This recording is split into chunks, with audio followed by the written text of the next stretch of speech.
Okay. Man, oh man. It has been unendingly busy. Forever. For all time. Um, but let's get to it. I'm going to start with what it seems like a lot of people already know. We're going to be swapping to the 2024, or not fully swapping. We will be including 2024 PHB in our games. Um, I think I've set down how that all works. Um, or how that'll be working. If any clarity needs to be had, please feel free to shoot any questions my way. I'm aware that it might, it's not a one-to-one for builds and such, so I'm willing to be flexible in certain instances, but we are going to try and generally stick with like as close to a one-to-one change for pre-existing characters as possible. But yeah. Let me know if you guys have any thoughts or feelings or questions, or want to do this swap or need some help doing so. I'm around to help to the best of my ability. Yeah, but let's get to our wonderful game. Um, let's get to our wonderful. Let's see here. Turn off the Spotify. Turn on sound over here. Screen share.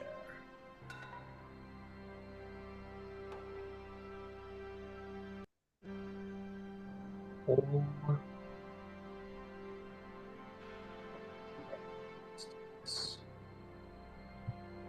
So, welcome back, bearers of the evil drow crown of the Spider Queen. You are all not held. You've taken responsibility, in fact, for ferrying this most strange item to the city of Vasselheim, the holy city where there may just well be those willing and able to protect such a violent, dangerous universal entity. And you, during your time there, you have been hunted, intimidated, abused, even almost killed in a couple of instances by a creature known as the Katogeist, a assassin ghost brow woman who has been hunting you across the Silra. Crashed your ship, nearly killed two of your companions, has been hunting you relentlessly. She wants that crown and she wants it. But luckily, you had some allies of your own. It seems that your veins, Boone, bore fruit by asking for some help from Baphomet. It seems that who is known as the headmaster, who goes by the name of Kilrakesk, Cloud Speaker, ferried you all to the monastery of the Metallic Order. He took some much needed rest, but has been more than happy to answer your questions and perhaps a helpful ally in this time. Making some things apparent to Finch about the history of the Order of Baphomet. Bahamut! No, Bahamut! That one. Fuck. What is good? What is evil? And yeah, maybe learning a little bit about the ancient dragon riders and the Oath of Platinum, the ancient oaths of the great paladins of old. And yeah, you guys are just trying to figure yourselves out. You got some rest, you got some food, you got some camaraderie, and a proposition was given to you by the Katogeist. Give me the crown, I won't kill you. That was the ultimatum that was presented to you all. And now you're trying to figure out how to get to Vasselheim, a 5-day ride from the monastery. The headmaster, recognizing that it was probably best that he stayed with those individuals that he holds personal responsibility for their safety, it would be irresponsible of him to depart from their safety now. So it's been left to you all what to do. There was some talk about someone wearing the crown, as it seemed that the Katogeist seemed interested in falling back into the hands of the Drow by whatever means necessary. So certain ideas are at play about what to do. She sits at the bottom of the mountain and awaits you all to leave. This great spiring twin peak. But you can't stay here forever. It seems like she could probably, in fact, she probably can stay there forever. being, a ghost or a devil or some horrible planar thing that she is. So that is where we've left off today. It is late in the evening. You have all found yourselves into the temple space of Bahamut here in the monastery of the Metallic Order. And you may continue to discuss amongst yourselves what the plan of action is for all of you guys. How do you intend to get to Vasselheim? How do you intend to survive Cato West?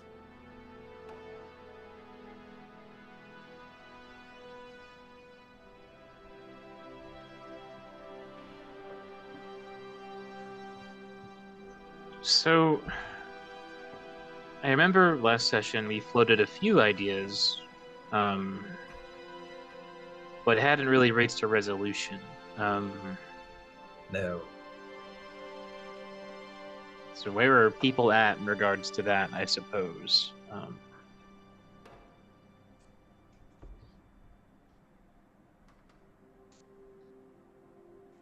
Well, perhaps we should review the ideas we had. I know that one of them was that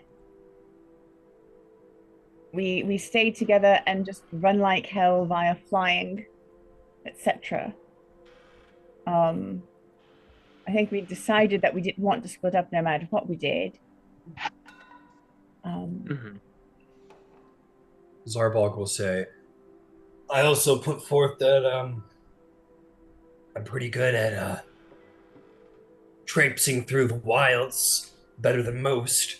I don't know how she seems like a good assassin, but not a very good ranger.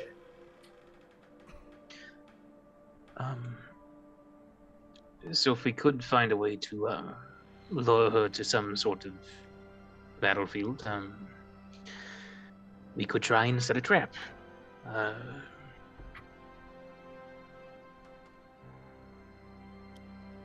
That's true. Zarvolg says, yeah, we could keep popping in and out of trees and shit. We could get into like a big open space. Fuck her up in the open. Can't hide. Now, currently, most all of my skeletons are destroyed, and at the bottom of the mountain, so I'm a little low on manpower.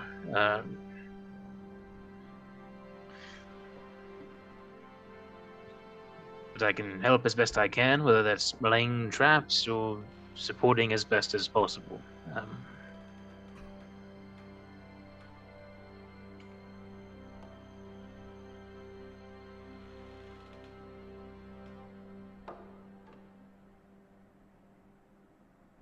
And we know she's not going to come to us, so there's no setting a trap for her here.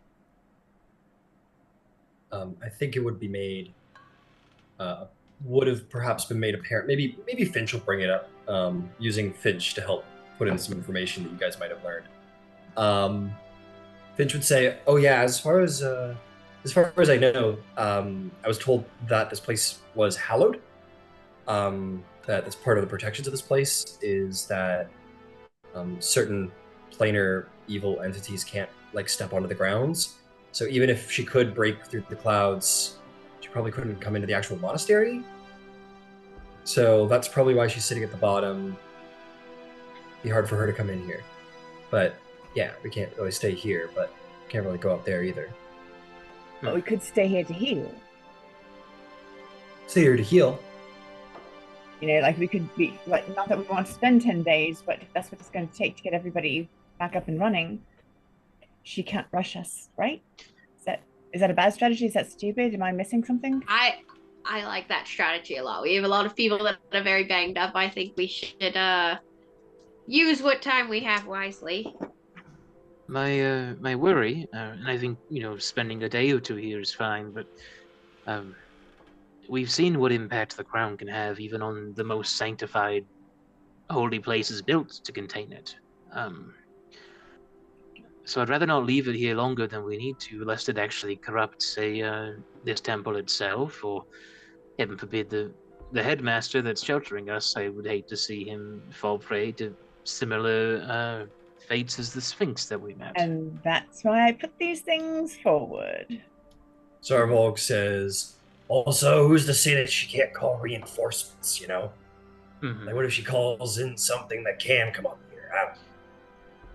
See, Yes. again, And I it's not will the same walk fault. Thank you, everyone. and I will walk over to Zarvolg, where he's injured he's got a belly wound like all the rest of us. And I am going to poke him directly in the belly wound. And what if she pokes you there while you are running through the woods? Yeah, that's Would you fair. rather not have that be sore? Yeah, that's fair. In fairness, they did tell me that there is like some kind of village at the base of the mountainscape. So we could try and get horses there. Mm. We could survive the wilds for a day or two. It's a fair point.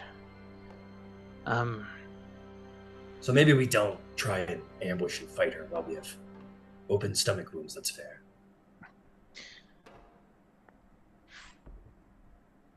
All right. Are we going to have to leave all my little babies down there? I thought they were all broken. Well, yes, but I can still make use of the bones. We can get you more bones. Fine. And unless you want to go down and have a chat with her while you're picking them up. I'm Not certain particularly. that she will stand idly by while that happens. She strikes Well, me like the beneficent sort. Wait, no, not at all. benevolent. Yeah, she seems more malevolent than benevolent. Yeah, no, she's awful. Well, Now, what I'm wondering is why she didn't take either of the two of you hostage. I suppose it's a low-stakes gamble of if she can wait and muster forces while we wait up here, then that benefits her, and if she can get us to actually surrender the crown, that benefits her, and if we come down anyway, it's not really a benefit or a penalty in her case. Zarvolg says maybe she's actually like kind of cool. I mean, I think she's pretty cool. You just think that she's hot, and you Thank like you. the I was fact just that she has going- 6 arms. Yeah, no. Yeah. It's hot. It's hot. What's your point? That being hot and being chill are not the same thing. She's decidedly not chill. That's fair.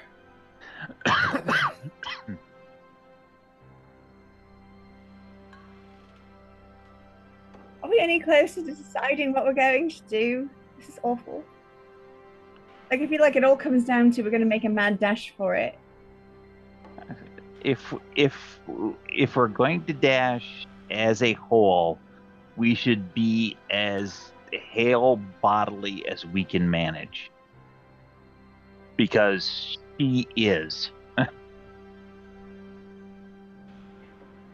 That's true.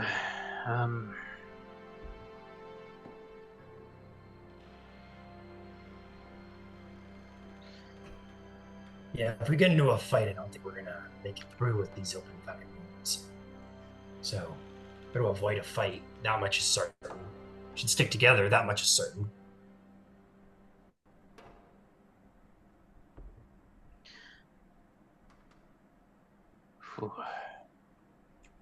So we need what? Another 9 days of medical attention? 8 days of medical attention?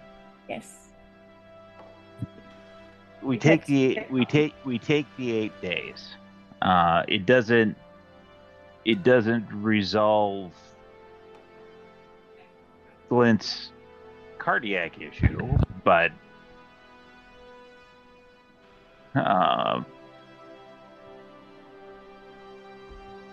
there's probably not a fix with that without getting something more weighty available, and that won't happen until we hit Vasselheim. So, but we've got, what, 4 of us with belly wounds in addition? So that would be advantageous. Mm-hmm. You're not incorrect. And while I appreciate the concern about the corruptive influence, keep in mind that it was in stasis for however long and quite successfully. But keep in mind, I carried it for 2 days, and now I have a heart defect. And it was completely unbound and not contained by any sanctification. It is true. I'll say that to support that, Finch will say, and this is a monastery dedicated to the Platinum Dragon. If there's anywhere, I mean, there are other places, but if there were one of maybe a top 10, top 20 places where Bahamut's protection is strongest against malevolent forces, this is probably a pretty good place. Also, could we maybe move it back? Ember, you had secured it inside your ring. Is that possible again? With all due care, no. I don't like having trash in my house. Finch will say, maybe we should ask the headmaster if he thinks that this place could protect the crown, or how long that could be. How long would it stay for? Well, that is an absolute question that we should ask. We don't want to outstay our welcome. That in turn will have an impact on what our choices are. Mm-hmm. Whew. I'll say Finch gives a little nod to Beverly, who's sitting on one of the nearby pews, and will kind of run off. We'll say this had happened maybe a little earlier in the conversation just to expedite things.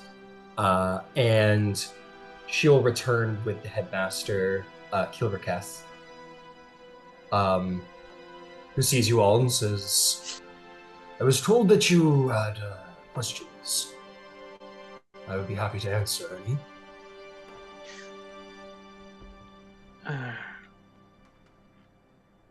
Is the corruption of the artifact largely contained at the moment? Do we know how long we might have until it begins spilling over into the temple or its people?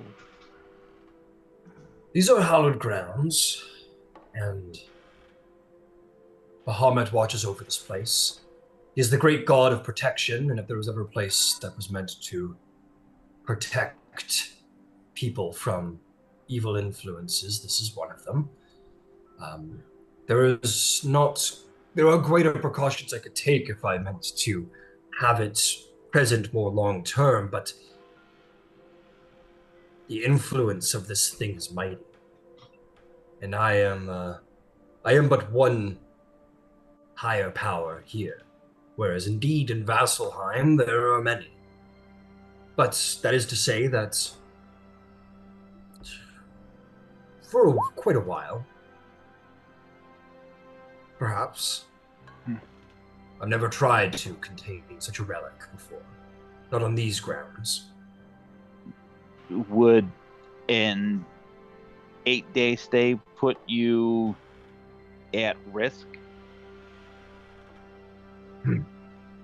Makes me nervous with the ghost death assassin at the bottom of the hill, but considering she has not found her way in yet, I would be willing to, in the name of Bahamut, in the name of protection, yes, I'd be willing to see what we could do, but there will be a point where either its influence grows too great or our deal comes to an end, and I will have to insist upon it vacating one way or another.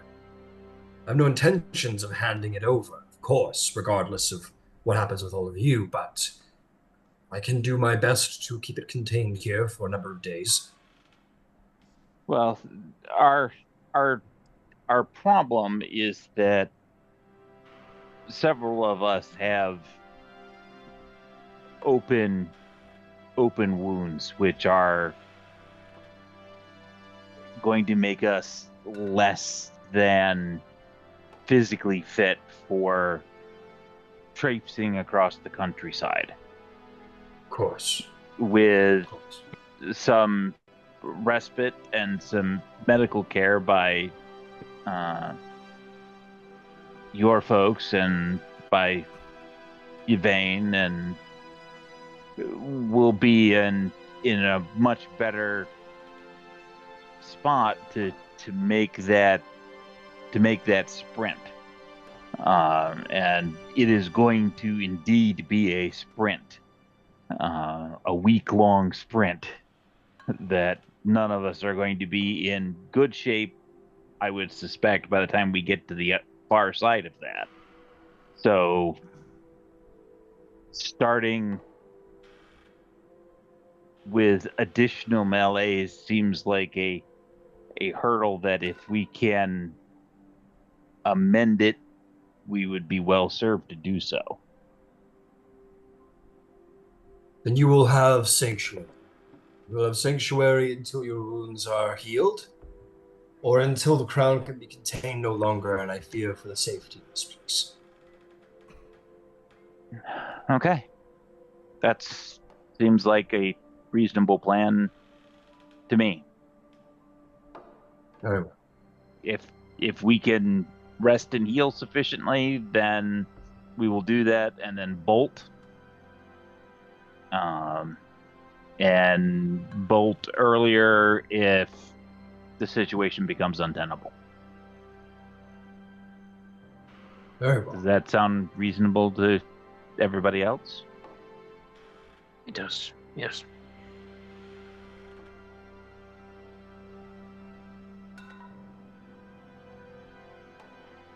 In the next 8 days, at some point, we should start to strategize how we are going to combat her. Because we're going to combat her. It's going to happen. No. The objective is to run. Yes, Ember, I understand. And so we run for 5 days straight, but we better have a plan. Three of you are holding on to boons from Bahamut. Mine saved us last time. I don't have another one. To be disregarding that, to be clear, oh no, you guys did. It was very well made apparent to you that you would have boons. Never mind, I take it back. Yeah. Normally, it's like something it's just kind of there, but he did make it very apparent to you within your dreams. So never mind. My apologies. You're good. I'm so sorry. Yeah, no, I thought it was like to a small drink. Yeah. It was. You're right. It was my mistake. You're right. You're good. So what I'm saying is, I don't have another one, and I know everyone wants to hold on to them closely. No, That I'm is our entirely fees for getting out of them. Hmm. Like, that's what we've got. You're gonna have to be willing to burn them, because I can't think of another way to keep her off our ass. Oh, That's what I mean.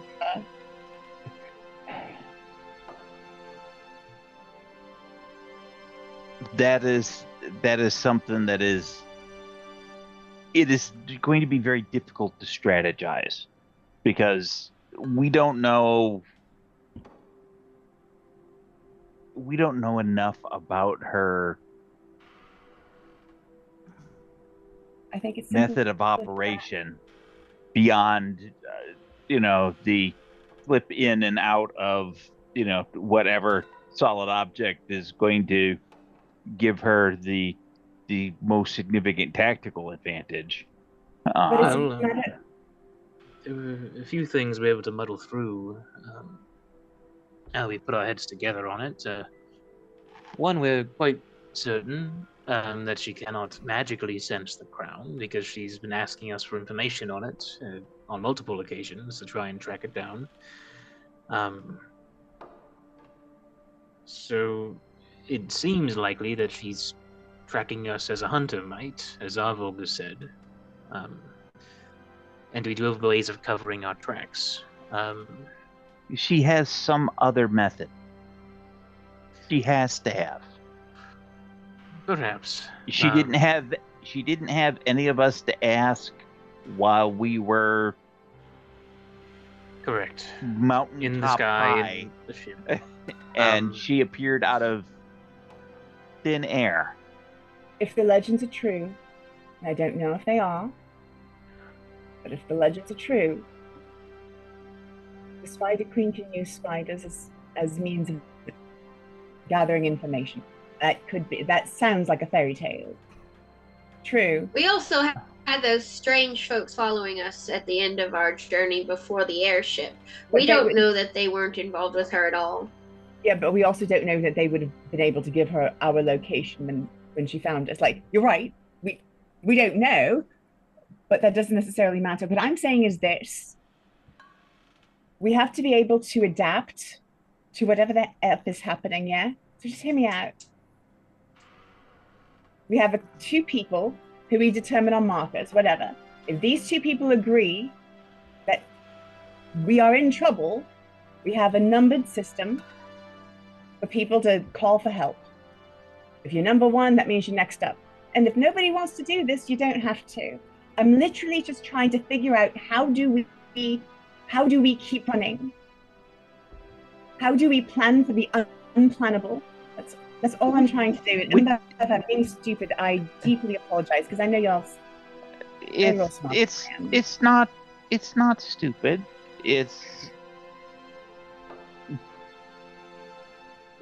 seems to me like it's one of those things that, you know, how do you plan for a cyclone? How do you plan for a blizzard? You can't have a plan. You can have some tools available. You can stitch those together to, you know, create a tent, to create a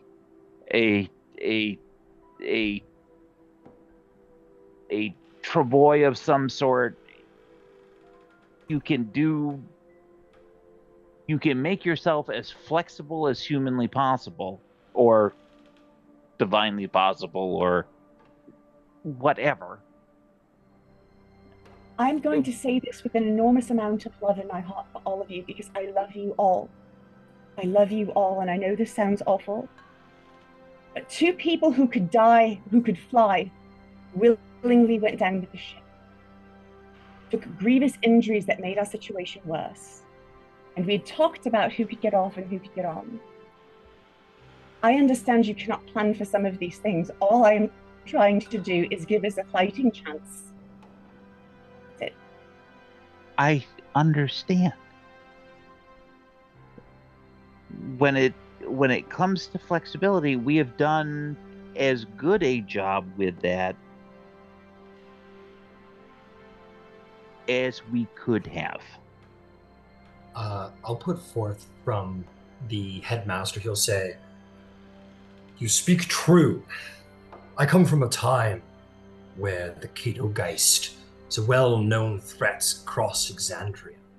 To be targeted by such a creature as she meant certain death, for thus her reputation, the inevitable end. For all of you to have come out as alive as you did after all you've been through, that alone is a miracle, if not providence of the Platinum Dragon's respect for all of you in your craft. I agree. There is not much you can do to prepare for such a threat. How would you prepare against an assassin who has been plying her trade for centuries? You cannot. You are young. You can only do your best, and your best has kept you alive till now. Do not have loss of faith.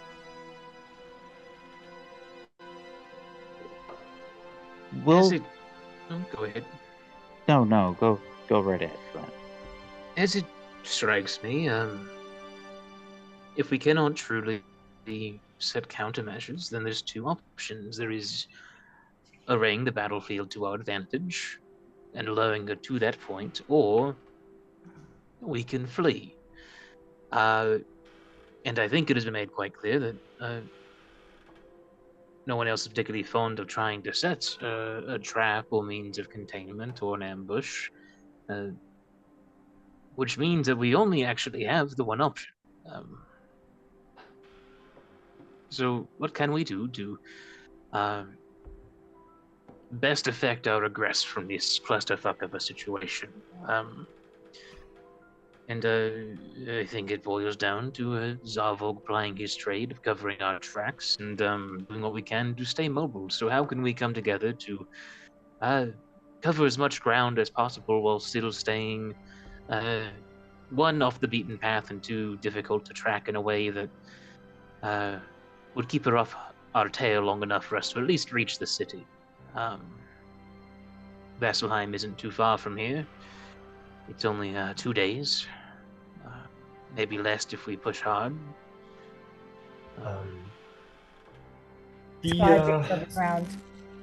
Zarvolg will say, "There's a 7-day," or oh, that was the wrong voice. Zarvolg says, "That is it's a 7. I've already tracked it down. It's a 7-day journey on foot, straight as the bird flies, which means it's probably going to be longer." Right, 2 was by ship, wasn't it? But if we travel down to the village, we can get some horses and ride pretty quick. So it's really just a question of do we want to lose her in the wild or do we want to try and outrun her on the road? If we're talking about, if we're going to fight or flight, it sounds like we're flighting. It just comes down to, are we going to try and outrun her or are we going to try and outmaneuver her? If we try and go off the beaten path, we'll be dealing with trees and wooded spaces, I imagine, and mountainous foothills and an abundance of terrain for her to hide in. At least if we're on the road, it'll be an open space. And she doesn't have her steed anymore.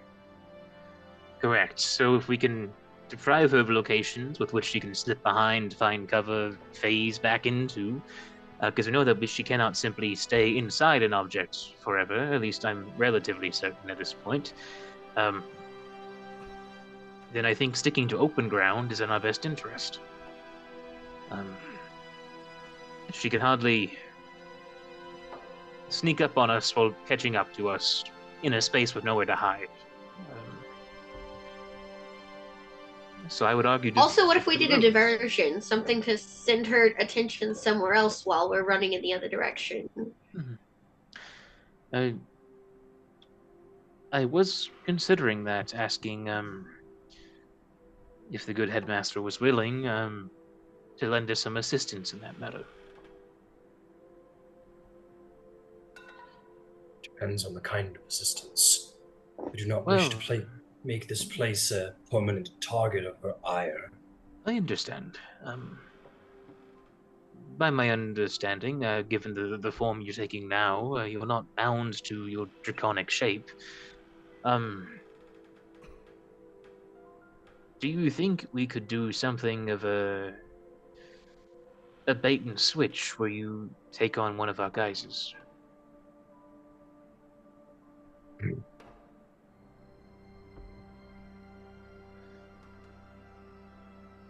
It's a difficult request. You would have me directly insult her, try and fool her.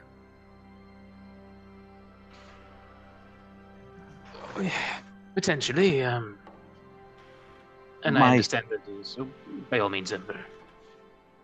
My thought is the following: given the two options of flat open or maneuver, I would prefer to trust Zarvolg's skill, and I'll tell you why. If she is an assassin with centuries of history, I do not want to put the people in that village in mortal peril. because she will end up there and she will kill as many of them as needed to ascertain our path. If I were her, I'd already be killing the horses there. Or stealing them. Mhm. I think that if we leave in some manner that is not the way we came up,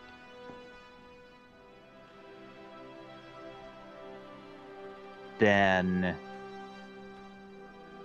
I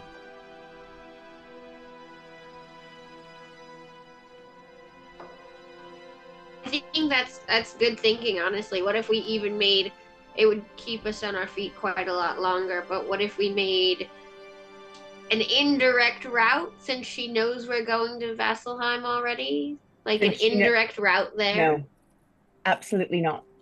I categorically refuse to spend any longer than we need to. We go by the fastest way possible.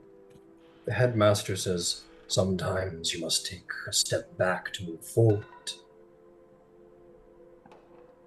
I Do not refuse ideas offhand because they seem illogical on that. I think given where we're at, we can opt to leave from, and I'll look at the headmaster. We could, if we had availability for flight, we could leave anywhere from the cloud deck. We wouldn't have to return to where the skeletons were, where she knows that there is an entrance and exit to this sanctified space. We could jump off wherever. Huh. Do you have the ability to raise additional clouds or fog? Only in some radius around this monastery. Okay. I think the most I've ever achieved is a mile. And that may be sufficient. We get an eyeball on where we want to go, and once we're healthy, your assistance would be just to blanket a lower section in fog or cloud. She will think that as the diversion, something to hide us, and it is in that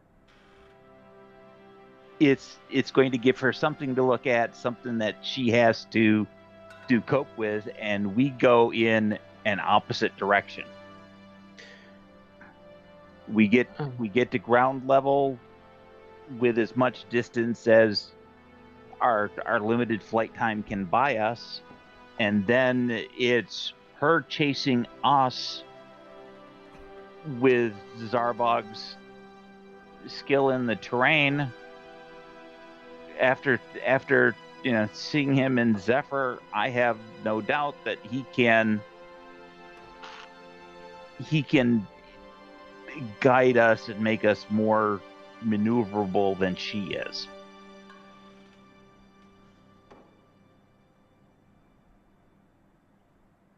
But if you guys want to go for the horses, just be aware that it's going to put them in directly in harm's way. I think it's a valid consideration, and as such, we've already chosen that our option is flight and exit, so I'm working through. Clearly, if she cannot sense the crown, but she's doing more than tracking it, I'm walking through what we can do to muddle that. Whether through direct actions or spellcraft. And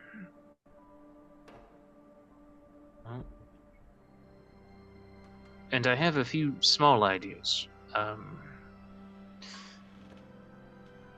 So, out of character, how much does Glint know about Adrenarchs and their association with the League, and how exclusive or not exclusive that is? Can people loan those out, or are they like purely? If she was working with one, it was a. Maybe a history check. Okay. I use my Ring of Puzzler's Web to cancel out disadvantage. All right. So, history. That's a 30. I don't know why that triple clicked into Roll20, but I'm trying to plug in to transfer stuff from D&D Beyond into. Yeah, but. Yeah, 30 on the history check. 30. Fantastic. You, even with a 30, you don't know too much. I'm afraid to say, just simply out of like what Goen has experienced in his life, as it isn't something that is shared. It is not a craft. Maybe that's why you know, is because perhaps you were curious to figure it out.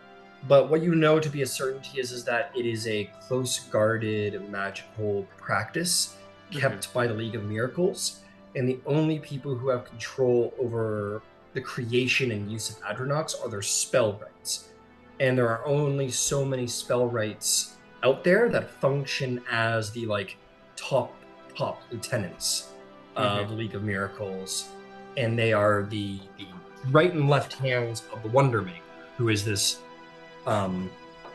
anonymous, sort of almost mythical, legendary individual that no one's ever actually seen.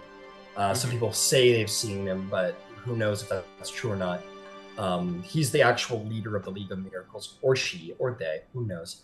But the only people who have ever been known to have command over an Adrenarch or claim to have the actual ability to make one are the spell rights of the League of Miracles. And that is hard and fast. Unless some anomaly has happened, that's what you know. So, I could, think myself in circles on this all night, but I'm going to err in favor of the simplest solution, which is to say that our assassin is in cahoots with at least one very high-ranking spellwright or mage in the League of Miracles. So if there's some outside magical force helping her locate the crown, it is likely a wizard. And that does trim down options significantly. My guess would be that we are in danger of being scryed, either us or perhaps the crown itself, or maybe, some other divinations at work. So, I could try and ward our location from such things while we're recovering. And I could try and do the same whenever we're making camp or resting. Beyond that, I think it would be up to Zarvolg and his talents to cover our tracks while we're on the move. Does it seem good?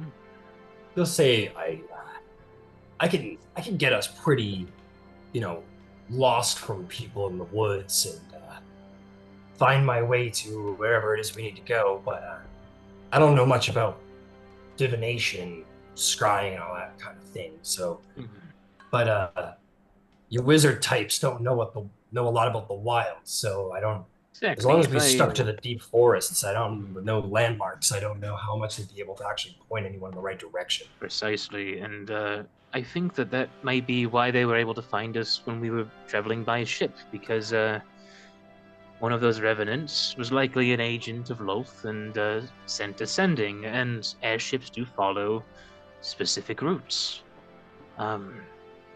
So it was not that they knew exactly where we were, it's that they knew what route we would be coming down.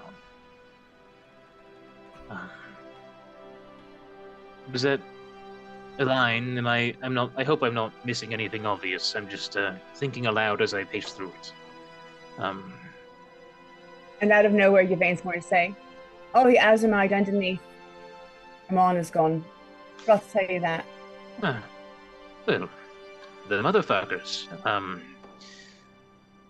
I think Joe Montage did it, actually. I've given it a good think over. And I think he lived and probably went to the League of Miracles. They're the only ones who could have stripped it all so quickly.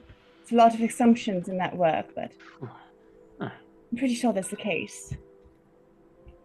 Well, there's like at least one powerful wizard that knows us well enough and is trying to keep tabs on us then. So, I can cover us while we're here, and I can cover us whenever we make camp or rest. I cannot cover us on the move from any prying eyes, or scrying eyes, as they may be. But if we're in the middle of the woods, then they'll divine our location to be surrounded by trees. So perhaps that is for the best if we take a more circuitous route. I think that may genuinely be the safest. Now that we've I know we don't bashed want our to be on heads the against road each any other. longer, Yvain. No, it's fine. Just tell me where to go and what to do, and I'll be there. Do you have any means as well of helping cover tracks or eliminate races? I mean, you're quite a powerful druid. I do. Zarvolg will say, as I'm looking up his features right now to be sure, but I'm 99% sure. He says, there isn't a thing alive that can track me without magic, or us without magic. Because I'll be there. Because I'm really good at this. Speaking of which, just arrived. For whatever it's worth. Yeah, I have a spell that can cover our tracks in the woods. Not that Zarvolg needs my help. Mm-hmm. Oh, no, actually, I probably... Yeah, I could. No, I take it back. I will need your help. I can't. There's a lot of I got a lot of features. I got a lot of stuff about navigating, but that's not one of them. Well, I guess then it's a good thing that my flock of children are being left in a shallow grave at the foot of the mountains, so you don't have to cover them with your magic. But as I said, Zarvolg doesn't need my help, but I have a spell that will do the trick for a little extra protection. It wouldn't have mattered if there were 20 of us. Oh no, we'll need that.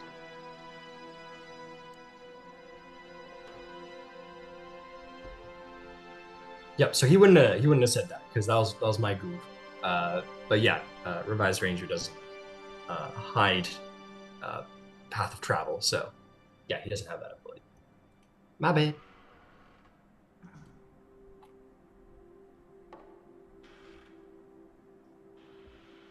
The headmaster says, regardless, you have some days to prepare. It sounds like you're already quite well on the way to making a fine opening play against her. Take your time, think, and prepare yourselves. Loth and her agents are a cunning adversary. This one is famed to be her most sacred weapon, so take care and take time. And also know that you will not be able to plan for everything. I'm sure she's tricks up her sleeves, and if you're taking time to heal, I'm sure she will be taking time to rally her own assets and tactics as well. So.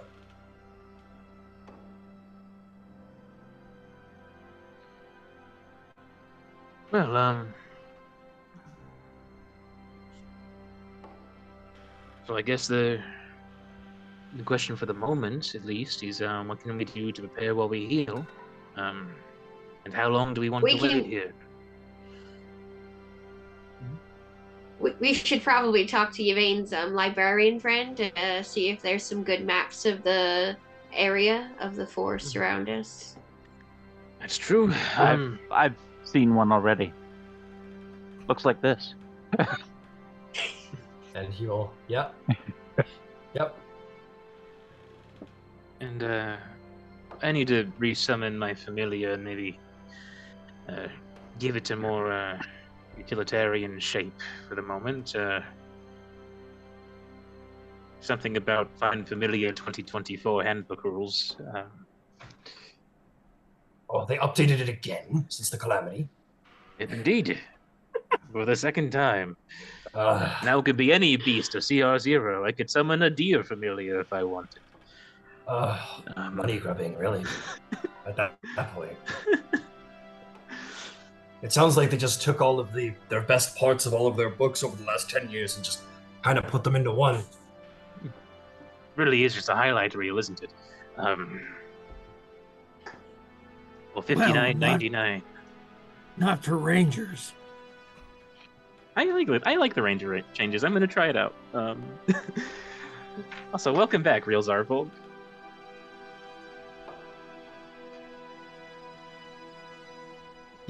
Please. It's still me, you asshole. Away with you, doppelganger. Beverly oh my god, what if it like no, never mind. Every time someone's not here and I have to play them, it's just Beverly just like changeling into that person. That's funny. No.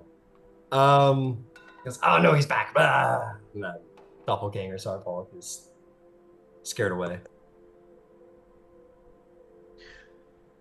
All right. Yeah, Glint does need to resummon his familiar, and that spell actually does have some fun changes to it.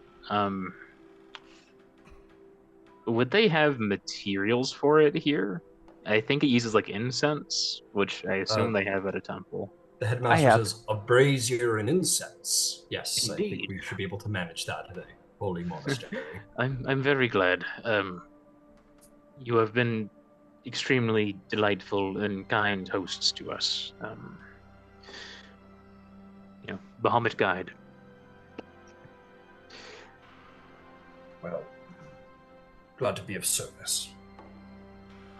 Well, I will retire for the evening. It seems you have some important resting to do yourselves.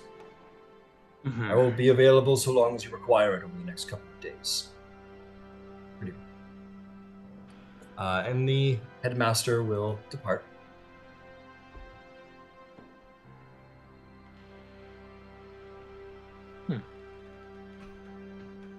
Simply because Finch is not here, I will say, well, I'm gonna go pray. Yeah, why not? Bye. And they will take off. And that is exactly what I was waiting for. Okay. Beverly leaves as well.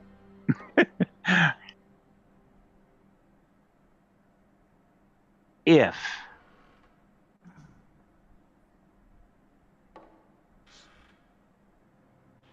it comes down to it, let her have the crown. Because she will gather those forces onto her, and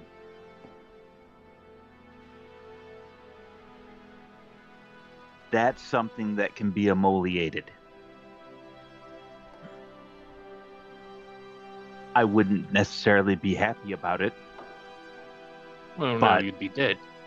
But didn't Finch have they had adverse reactions, quite like Glent and myself, to the crown? It made them sick. The crown is looking for drow. And whoever wears it is going to be the ruler of the drow. It may not be as simple as Finch just putting the crown on their head. That's not that simple. That's not at all what I'm saying. What I'm saying is, if it comes down to it, we let her have it. Because she will... You mean the drow lady? Because she will gather all of those like-minded followers together. I understand. All right. That which is gathered can be burned.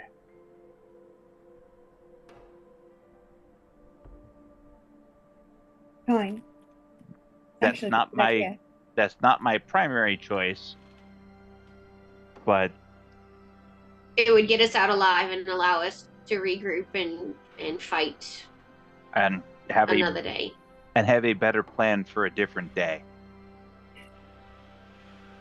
Can I throw something out there? And not because I want to. I just want someone smarter than me to talk me through why it won't work. And she's looking dead at Glint. Mm-hmm. So I put the crown on and now I'm queen of the drow. So could I just command them to be good? Like, could I just be like, all right, so listen, there's some undead fuckery on the dividing plains. We need to stomp that out. Then we've got this shit going on at Shadebarrow. I'm thinking it's Orcus. We got to get rid of that. Then there's some human slavery going on, you know, in the Iron Empire, and that's got to go too. So chop, chop, chop. Let's get to it. Well, like, do we have an army that I just need to go corral and set no, forth for the forces of good? I do not think so. The way I see it, from my understanding of Loth, is that she is fundamentally a goddess of deceit and ambition. Yes. Positions Yes, of and power are not purely inherited, they are protected and safeguarded. There is always a goal from those underneath to rise up and usurp. It's always as such in cults and groups of worship such as that. If you put on the crown, Yvain, and try and assume a mantle of a ruler, one of two things would ultimately happen. One, you would be so thoroughly corrupted that you would become an ideal ruler for them. Gross. Or two, you'd be stabbed in the back the second you try to do anything good. Just wanted someone to talk me through it. All right. So we run, worst case scenario. We give it to her. All right. Good talk. All right. Should I make this time a bat? Maybe a baboon? Yeah, also, if we're using Fen, I can cast Polymorph 3 times a day, maybe 4 if we're really pushing. I can only do it for an hour at a time, which means each time I have to stop and unshape shift. So every 2 hours, I'm going to have to take a 1 hour break. But during that time, we can go pretty fast in the air in a straight line. Well, just to Wouldn't go ahead. that make it easier for her to track us, though, from the air? Look, I'm just putting forward options. I'm ultimately I'm not going to be the one doing criticizing. the planning, you know? Like, ultimately, I think it's probably going to be Ember and Zarvolg and Glint doing the planning, right? I'm just letting you know what I've got in my pocket. It's a good option. I think if you could turn Fen into more grounded creatures when we're on the move that could help carry us around. If for whatever reason we had to start leaving tracks, you could start sort of mucking that up by having other creatures that Fen assumes the shape of. It'll make it very hard to really track us consistently if it's different sets of tracks to be following constantly. I do think perhaps whenever we're no longer within the coverage of this mountain and the fog and the clouds, that flight might not be our finest bet, though. If we're sticking to the deep woods, we probably want to stay beneath the canopy, I would imagine. So I'm going to really quickly pause just to update Zarvolg as to where we are in the conversation. This has been quite a bit. Yeah. So Zarvolg, the headmaster showed up and then has now left, and so has Finch and Beverly. Essentially what has been determined is of your options between fight or flight, flight has been determined as the better one, and as of the decisions between going as fast as fucking possible by like going down to the village, getting some horses and just charging down the road, or kind of taking a more around the outside, sort of through the woods, you know, ranger doing the ranger thing, kind of in the deep woods. The ranger way has been sort of picked for the protection of those people in the village. So as of right now, the most biggest, most primary option that's been laid out is the party making their way through the deep woods where any magical scrying couldn't really pin you down because it's just trees. And also that you could probably travel through like difficult wooded terrain a lot easier than your adversary. So that's currently what's been proposed as the primary plan, and if you have input for that, yeah, go for it. But that is what is currently being put forward. Also, you've been given basically, I think, like 8 days of sanctuary to try and heal from your major injuries. So that's kind of where we're at in the conversation. And then you heard the part about give her the crown if worse comes to worse. All right. Everybody's here? Everybody's here except for Finch and Beverly. All right. So Zarvolg will look up and look very, very pointedly but very earnestly into Ember's eyes and say, "Just give it to me. Just let me put it on, and I can fix this."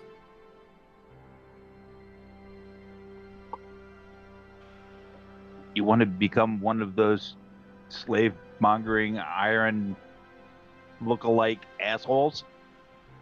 Is that what you're saying? Because that's what the outcome's going to be. You can cut me off if you need to. We have to stop this. She's not going to stop. Oh, I understand that she's not going to stop. But right now, she can't get here from there. Because it's sanctified ground. It's holy ground. He's verboten.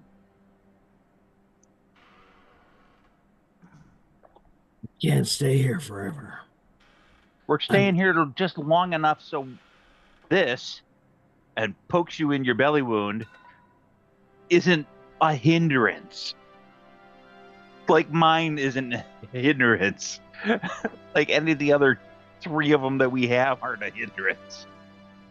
Once we're well enough to make a solid run, then that's what we're going to do.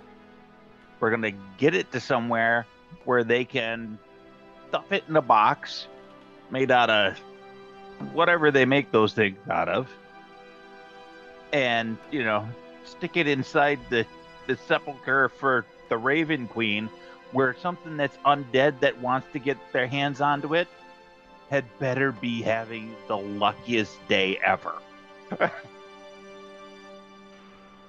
I understand, and I will do my best to make the run. I'm asking you, just give it to me. I don't have it. The master has it. I mean, the group. I Oh. would rather we didn't. I understand your thoughts on it. I just don't think any good will come of it. I don't think it's a weapon in the way you think of it as one. And Zarvolg will very passively bow his head and accept the decision of the group.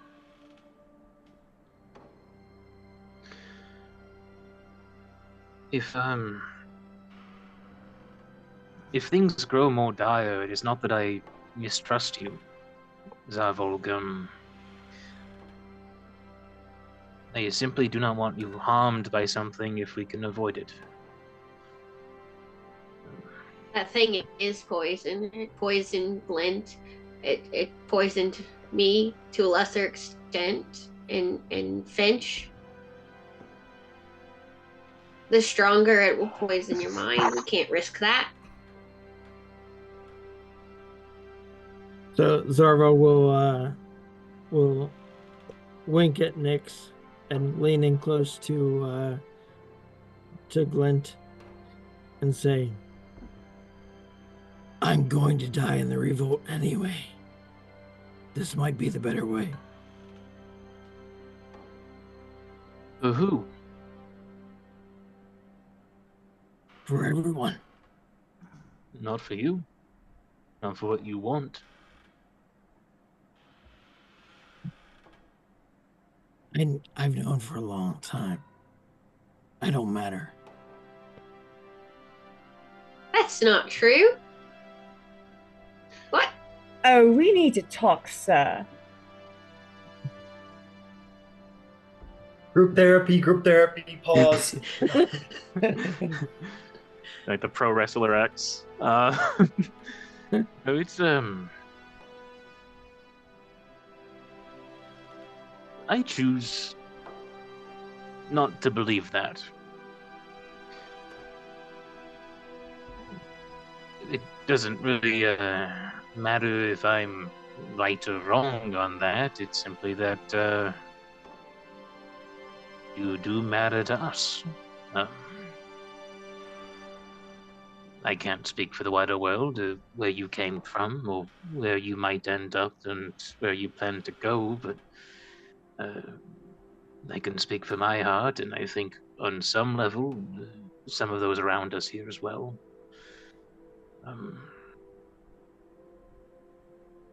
You have helped fell things that would have been the end of me on my own many times already. And I think that you have higher hopes and ambitions than any that I actually dream of. I'm sorry, that was overly dramatic. What I meant was, my individual life doesn't matter as much as finding the best path for this situation. We won't make it out of those woods without you. So if we lost you, we'd all be lost. So no, absolutely not. Said the wrong thing to your therapist, Zarvolg. They're calling the police. Right? No, I have to go be. Well, there's a weekend gone. Well, I guess we can.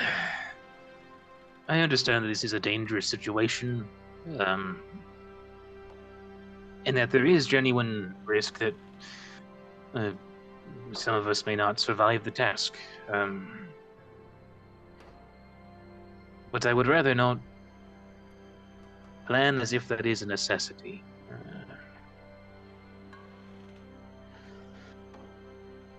All right, so we run. Like hell, yes.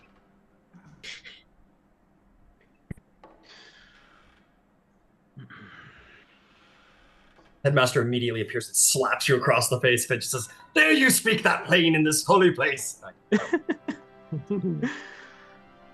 I'd love that to be I just lost my 19 children. Be kind to me. Were they all gone? Did you lose them all? Yeah, they were all at the foot of the mountain. They were all destroyed by Jarrell. And the current option of flight does not really necessitate us being able to go down and retrieving them. No. Yeah. We'll find these. We can make bones. We can make more corpses. Yeah. It was brutal. All right, if you want to run, then run it is. Who's ready to move? None of us quite yet. Oh, I think the plan is probably to steal up some of the holes in my guts first. The temple seems quite well protected. I'll be laying down some guards and wards and protections near where I am able to slumber to prevent any of us from being scryed. We suspect that there's likely a very powerful mage in cahoots with the Kadelgeist. Possibly Montosh. Possibly. what? Your favorite. You know the page elf? The one we hate. Yeah. It No. could be. So Or the he could. page elf, I've got a whole thing. You I need weren't paying somebody- attention, which is normal for you, but it's Yeah. fine. We're going to talk I need- afterwards. I need so many capital letters and periods. Fuck that guy. Well, it could also be his boss or some other asshole. I'm really glad I didn't work for the League of Miracles now. I really thought about it back when. No, fuck them.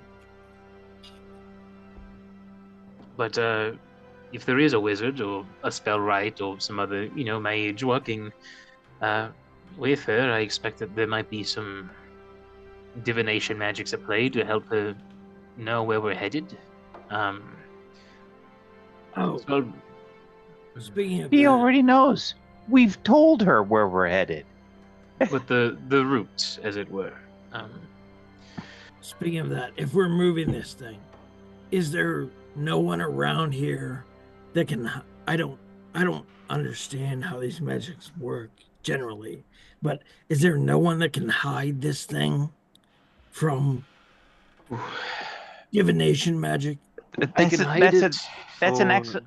No, that's an even better question. Do they have any lead here? And can we get any? I believe I asked them yesterday about lead, and they were something of short supply. They don't typically use it in churches, turns out. But Yeah, they have a lot of paper. This is a monastery. yeah, we while it is in a stationary location, so while we're resting, while we're making camp, I can lay down wards to prevent it from being located by divination. I have a question, Glenn, and it's because I don't understand nearly enough. At one point,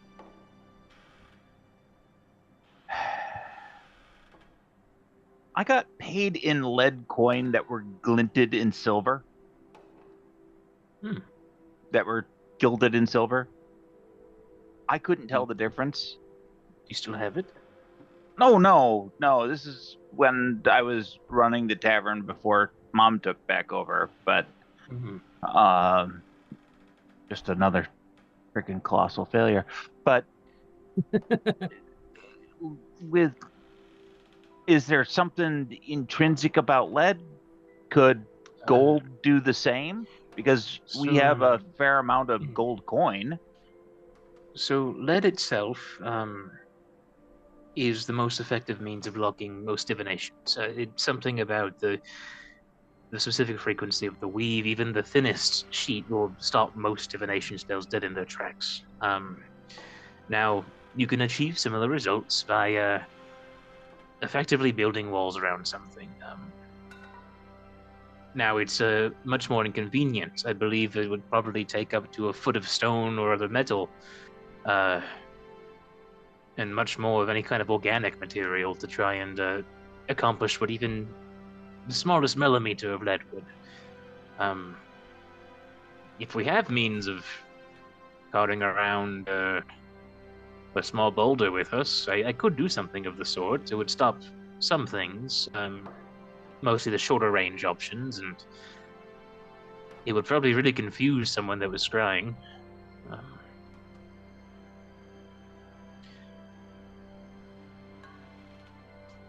Let me think on that. Let me check my notes and ask the DM.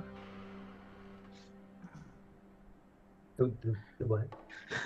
So I know some divination spells are blocked by like a thin sheet of lead or like a foot of stone. The one in my head out of character that's most frequent for it is like locate object. I do not recall if scrying has that same limitation. Would Glint recall or no? Make me an Arcana check. Okay. Advantage on a 9 of the die, that is a 23. 23. The answer to that is no.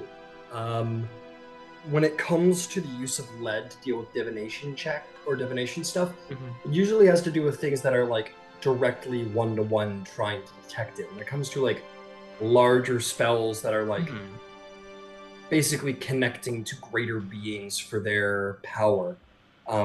That will definitely, the knowledge of a god or one of their servants definitely overpowers the use of lead. But if it is just like an actual arcane spell that's like directly like a 1-to-1 trying to divine something around you, it'll absolutely block. So in the cases of like detect magic or similar, I am doing this as opposed to I am asking a proxy to tell me about this.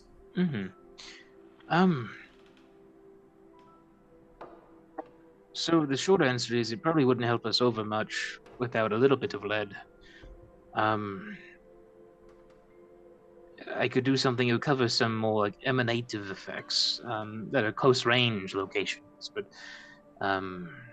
it would work on something like a locate object. Again, if it comes from the caster and isn't a proxy divination. Okay.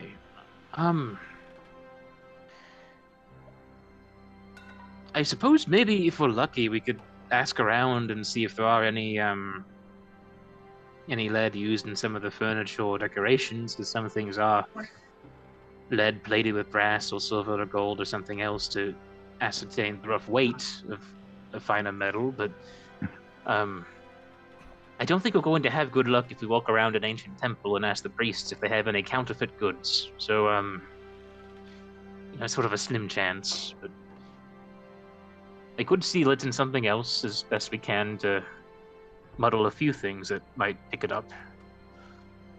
So this might be stupid because I don't really know how everything works.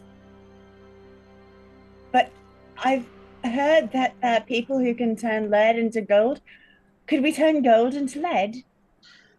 Well, I couldn't. Do you want to ask a transmater about that? Although,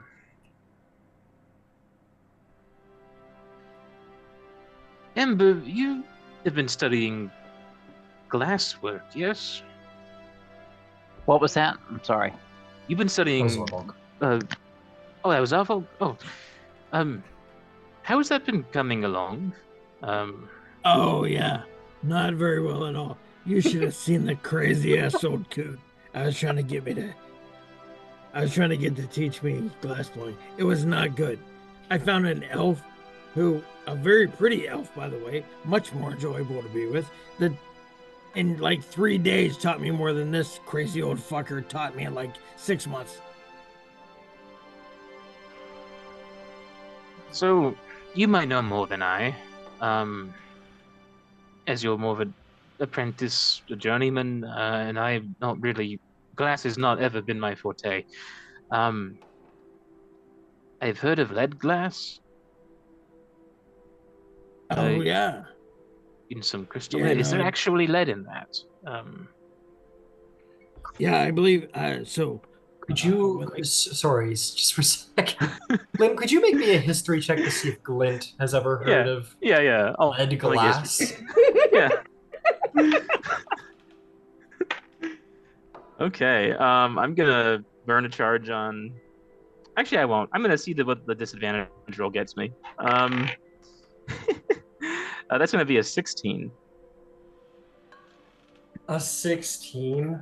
On a 2. What are we putting the... on a 2? What are we putting the DC of knowledge of lead glass on, Xandria? I'm thinking it's a little higher. I gotta say. I mean, that's fair. Okay, but wait. There are cathedrals, and leaded glass is very commonly used in stained glass. Just keep in mind that the world that your characters are living in don't have the internet. Yeah. You know? Well, how about pewter? Like, pewter does have lead in it, doesn't it? Yes. Well, modern pewter doesn't, but so as untrained, old pewter does. So as frankly, like, no offense, bumfuck nobodies who've just been living in the medieval era without the benefit of any training in glassblowing other than Zarvolg, who hasn't done terribly well at it so far. Pewter or is the benefits of the internet. What? Pewter is a metal, though. You know what, Glint? I'll tell you what. For that, what did you roll? What was your total again? 16 on the history. A 60 on the history. Yeah. If you could justify to me why you think Glint would have an understanding of knowledge about lead being incorporated in the use of glass blowing, if you could hit me with one of those, a justifiable way that Glint knows about that, I will lower the DC to 15 and you will see. Sure. I like to think that it was probably used in some of the external frescoes and decorations in like dwarven places. Because lead glass is basically crystalware. It's not stained glass, and dwarves do really like crystal work and things. I could justify it more easily about Glint knowing about pewter, but that's about as flimsy and thin of an argument as I have for lead glass.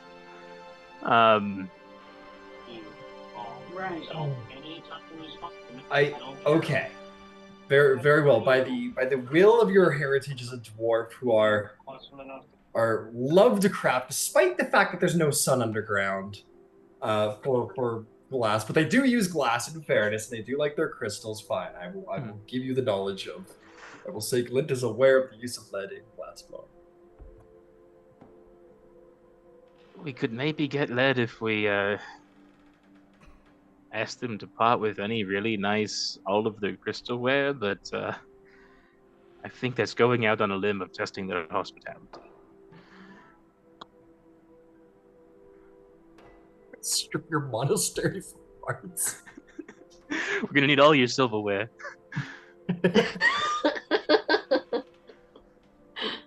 While you're at it, we'll take your holy if your books dad will too. buy one, then he can buy one, not be fine. This is the least of all of it. But it sounds like that the reality is that it doesn't buy us much. No. You know, it's shorter range, you know, 1-to-1 narrow, narrow scope. But if somebody's divining in the clerical sense of divining, it's going to go through regardless. Divine, augury, what have you. I can. Can't you all do like some things where can you make it like a space where magic can't get through?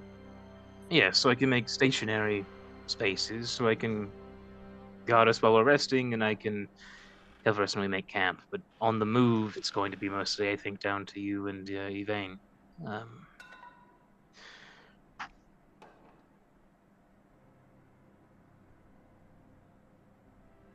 They gave you lead coins, though. Oh yeah. They were terribly unlucky. Well, they were gilded on the outside. They looked like gold. They were the same weight. I didn't know until the foil peeled off. I don't want to talk about it.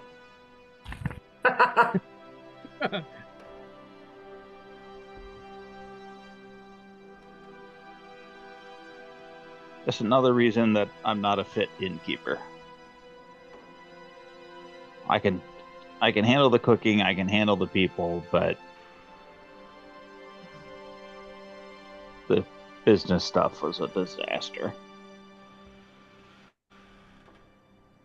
All right, so we're here for another few days, and then we ride. 8 days, and then we bolt. Eight more days from now. 8 more days from now.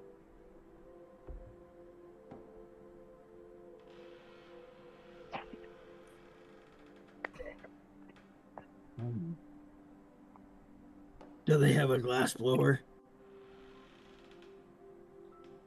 Of the 4 employees, shall we say, of this monastery, there is a bookkeeper, there is a priest, and there are 2 cooks. And then there's the headmaster, who is not a glass blower. Surprisingly, a dragon doesn't blow glass very well. All right, well, in that case, who wants to tell me about that lazy-ass sword again?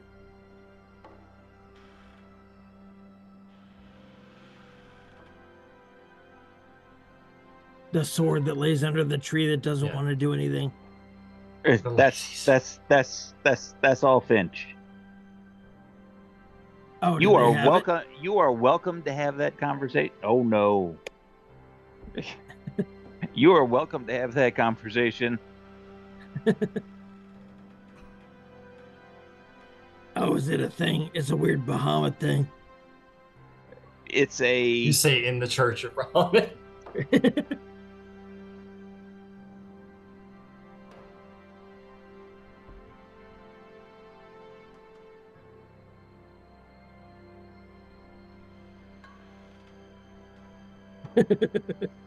The answer is yes. It's a weird ass Bahamut.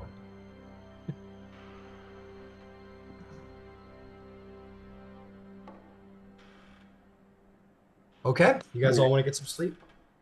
Yep, that sounds like a plan. So I will. Go ahead. Yeah. No, what were you saying? No, Yvain's gonna pull Zarvolg out into the garden. Sure. No problem.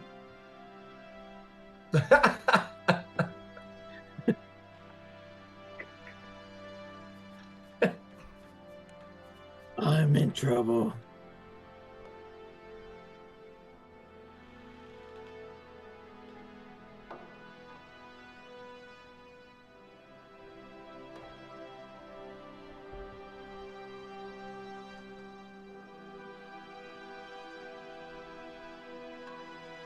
So when we finally get out there,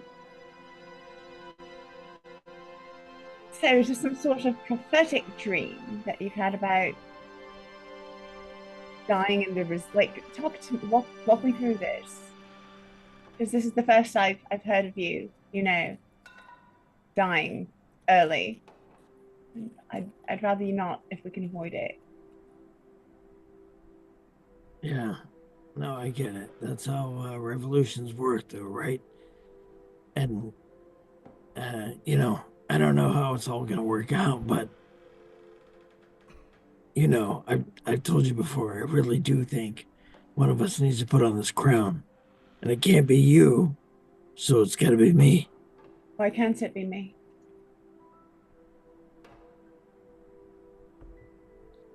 Because it can't be you.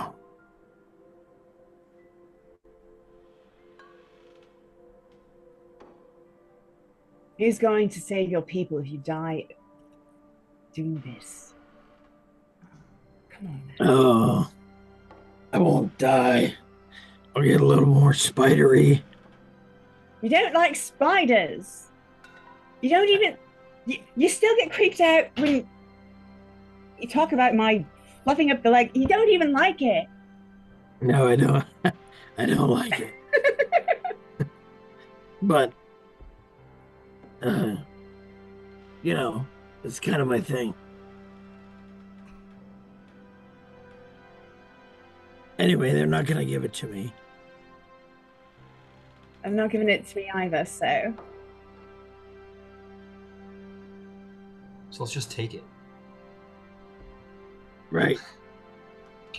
Sorry. We're pretty stealthy between the two of us. No. I mean, actually, we really are. I didn't mean to say that. Oh, put it on. What are you gonna do now?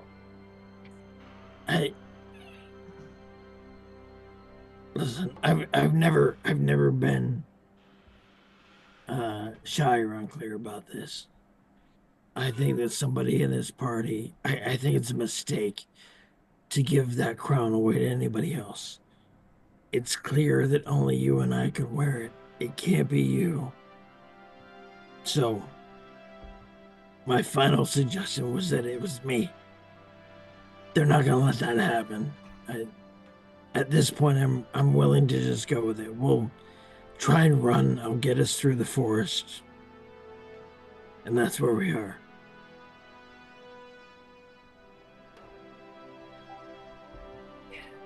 I still don't really feel like we've come to a resolution on this whole dying in the revolution thing. See, I thought the point was for you to live at the end of it. I just had this crazy idea that you were going to be alive at the end of it. That was actually kind of the point of the whole. What did I miss? Yeah, no, that would be great. But okay, why is there a but? There doesn't need to be a but. You stop There it, this are- would be great, and then that's the plan, and we just do that thing. So just not say the rest. I mean, you can, but you'd be wrong.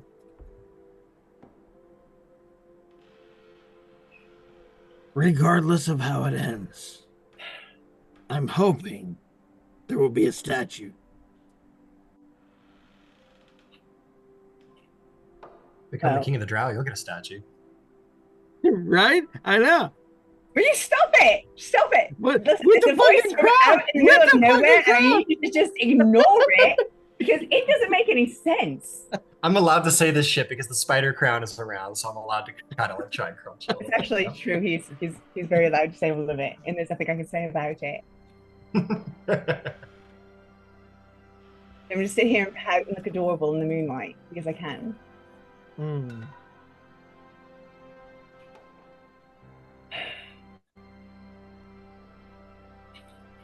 It's fine. It's already decided.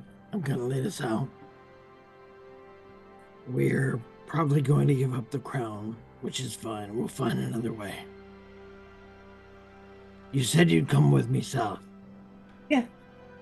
Yes, of course. All right, well, that's not a guarantee for safety, you understand. No, it isn't. But we're not just going south, we're bringing an army, right? Like, we're actually going to do something. So I figured at some point we would speak tactically, you know.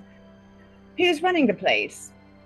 What are their resources? What kind of troops are we looking at? How are they deployed? Is there a way to get inside and fuck them up from the inside? I mean, there are options. There are. I've already There's started also- thinking of some of them.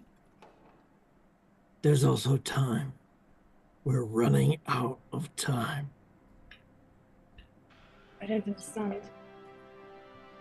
For what?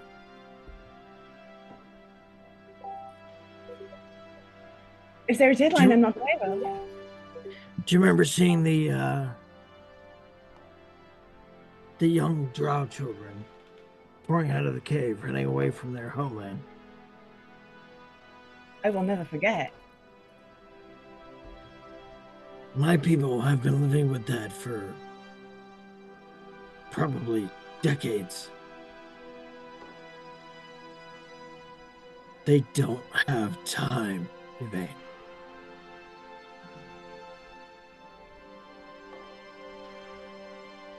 Right.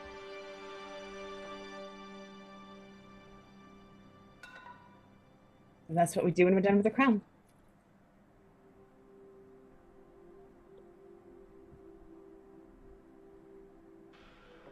So you're actually ever going to kiss me, or do I I don't know, need to send you like an engraved invitation? Oh, you mean right now? I mean, were you going to get around to it eventually? Well, I was hoping to take you to bed first. I thought we'd get around to it during that. No, kissing comes before bed, but whichever. And she actually turns to, she kind of like boops him on the nose and turns to walk away. Well, yeah, he'll grab her and spin her around and kiss her. What? Oh my god. That's crazy. Sorry. Cool. So It's a cool. terrible shame you're on light duty for the next like 8 days. How wretched for you. I mean, She's just got the biggest shit-eating grin on her face. he looks down his own torso and he's like, I mean, it only hurts so bad in so many places. All right, seriously, we're on holy ground. We have to be good. But you know, sometimes only 8 days away. So heal quickly.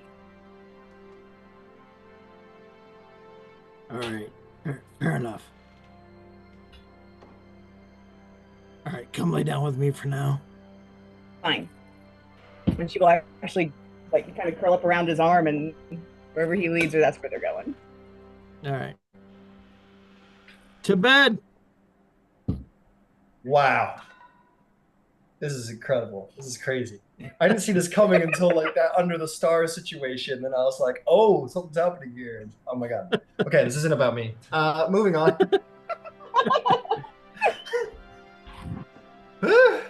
Okay. Who else is anyone else having?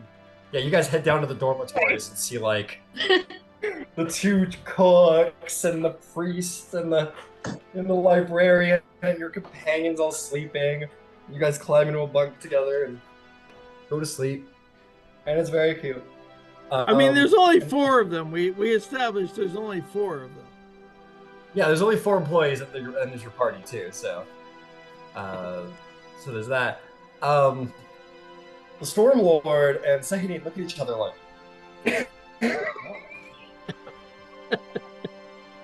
Storm's like, "Did you see that coming?" She goes, "Of course I did." Yeah, that's Right. what I do.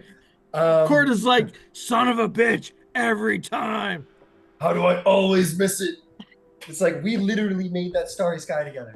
And yeah, you guys get a long rest. Wow. Yeah. Really... Yeah, Glenn. What do you get? Hi. What do you get? I'm conjuring a familiar again. Oh, okay. My pet's been dead for many sessions. That's true. That's true. What are you pulling out of the? I think a bat this time. I'm really tempted to summon a whole ass deer because I could, but that's not what Flint would do.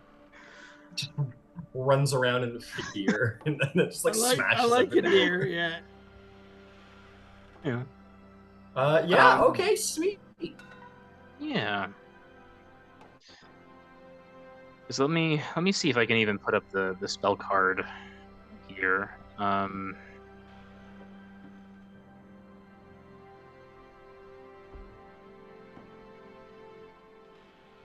If that works, actually. But basically, it's a little bit of an expanded creature list, and the sense sharing is as a bonus action now, which is pretty significant. That's cool. Yeah, I have to refire up roll 20 real quick, actually. Apologies. Oh no. Okay. Okay, nice. There we go. Yeah, now no, I'm take your here. Okay. Now this is all according to intent. Well, it posted it just once now. Perfect. Yeah, so I think Glenn would try and conjure up a bat because he still wants something that has wings, but poor Philoctetes has had a bad run of being an owl the last few times around.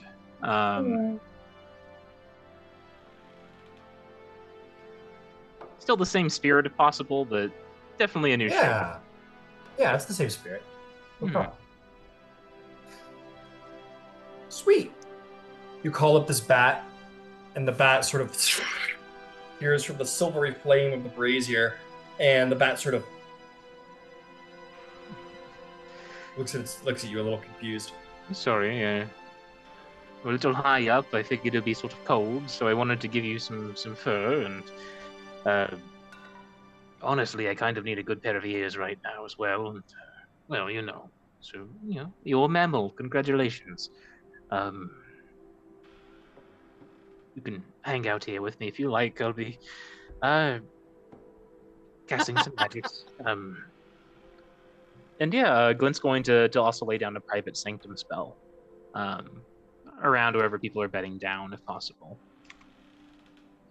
You most certainly can. Yeah, you do so. Excellent. I think it would be.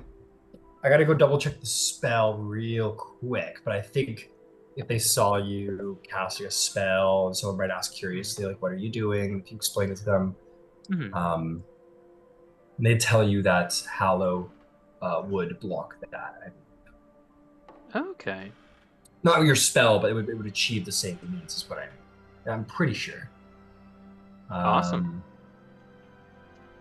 I gotta double check though. I want to be fairly clear. I know Hallow does a lot for sure. Hallow does a ton. It stops teleportation. And it can stop sound from kind of traveling inside of it. Okay. Yeah, but no, you're good. Yeah, yours will be important too. Then, yeah, it doesn't cover your private sanctum. Yeah. Okay. Cool. Got it. Yeah, and I'm just mostly focusing on probably preventing just divination sensors primarily. I'll leave the rest to the Hallow. How many of the secondary ones? And extra effects. I was just looking at the secondary effect of Hollow because it was cool. It's a cool one, yeah. Oh man, I can't be a necromancer inside of this place. That's too bad. I know, as a necromancer. Yeah. So this is a second day of our wounds being treated. Is that correct? Yesterday it was. So as you have achieved a long rest, you'll wake up the next morning and all of you will go through your morning bandaging, and that will be considered day 3. So you guys should all be at day 3 of your bandaging. Got it. It's a tad early, but I think as we're going to go into... We're going to expedite the time. We're not going to we'll see how it goes, but we're gonna start traveling through a little bit of time here. So why don't we go ahead and take our break just a tad early. We'll be back around 9:30, and then we'll take that on in a minute. Awesome.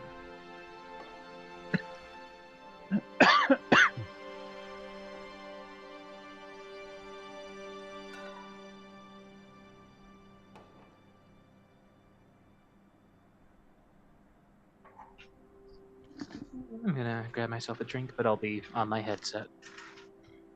Yeah.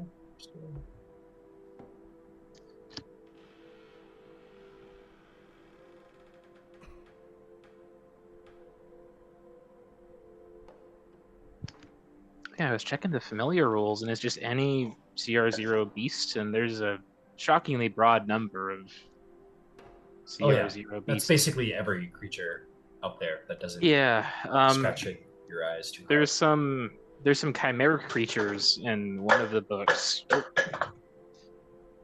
I think the Rime of the Frost Maiden, Icewind Dale, that have some crazy abilities, but that didn't really feel balanced to try and summon one of those. Raw, like saints.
Oh, Flint could go full Wicked Witch.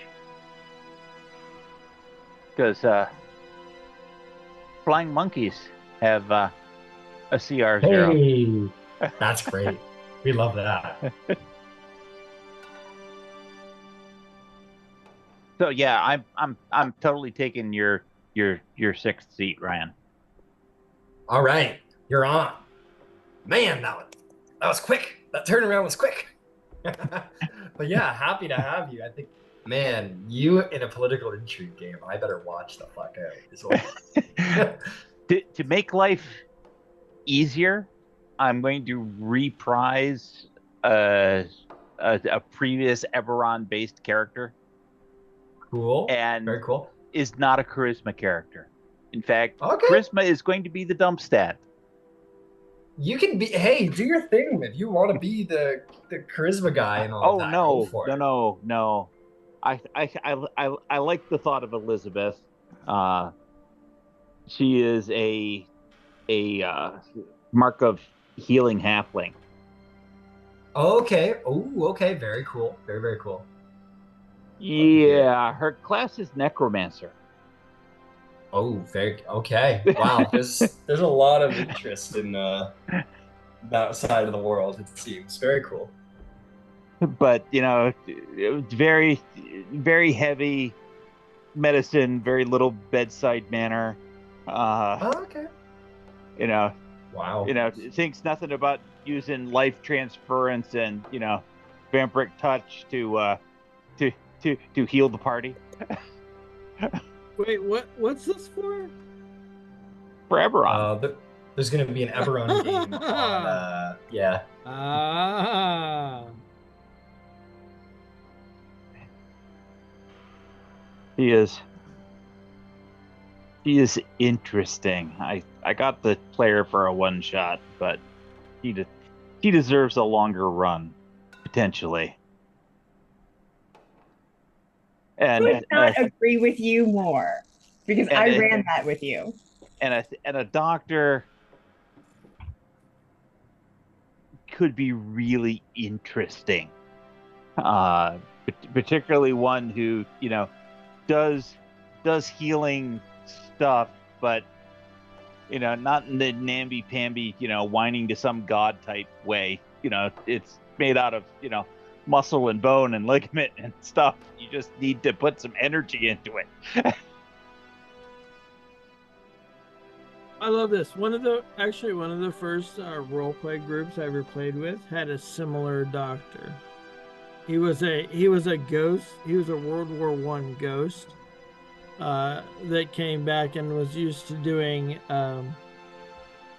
amputations and whatnot, right? Field surgery, basically. And that was their healer in that party. Yeah. And it was fantastic role play, actually. Yeah, it was fantastic. Thank you, honey. I'm sorry you didn't get to eat your soup while it was warm.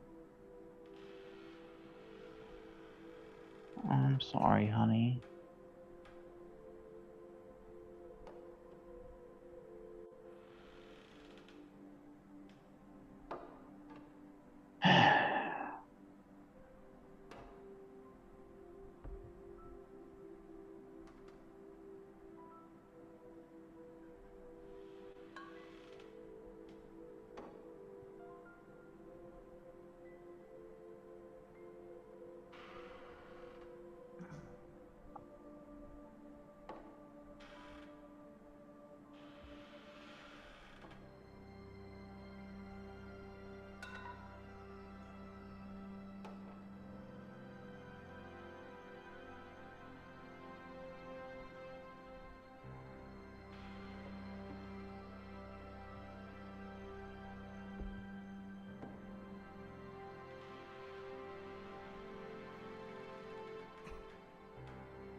Ooh.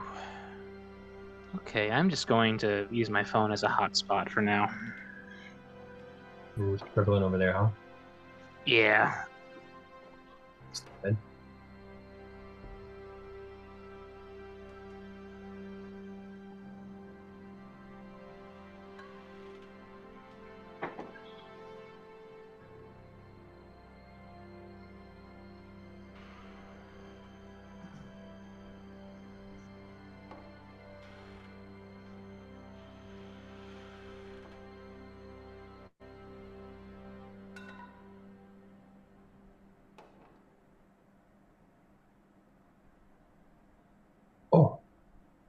So Finch. Is that Finch? Well, hello. Oh, Stupid work. Getting in the way of my Yeah. agreed. Stupid.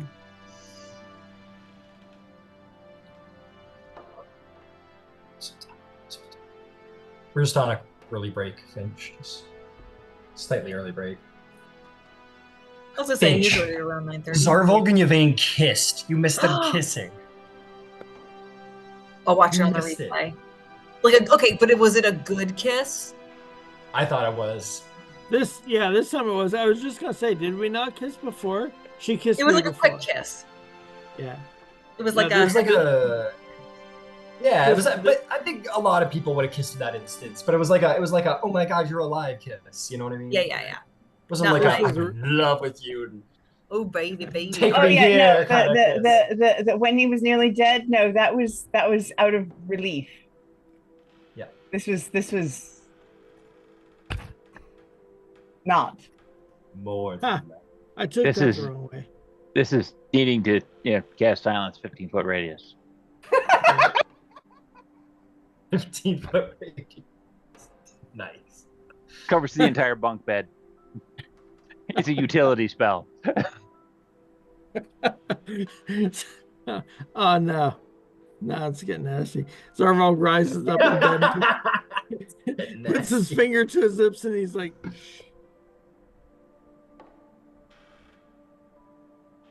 It's funny.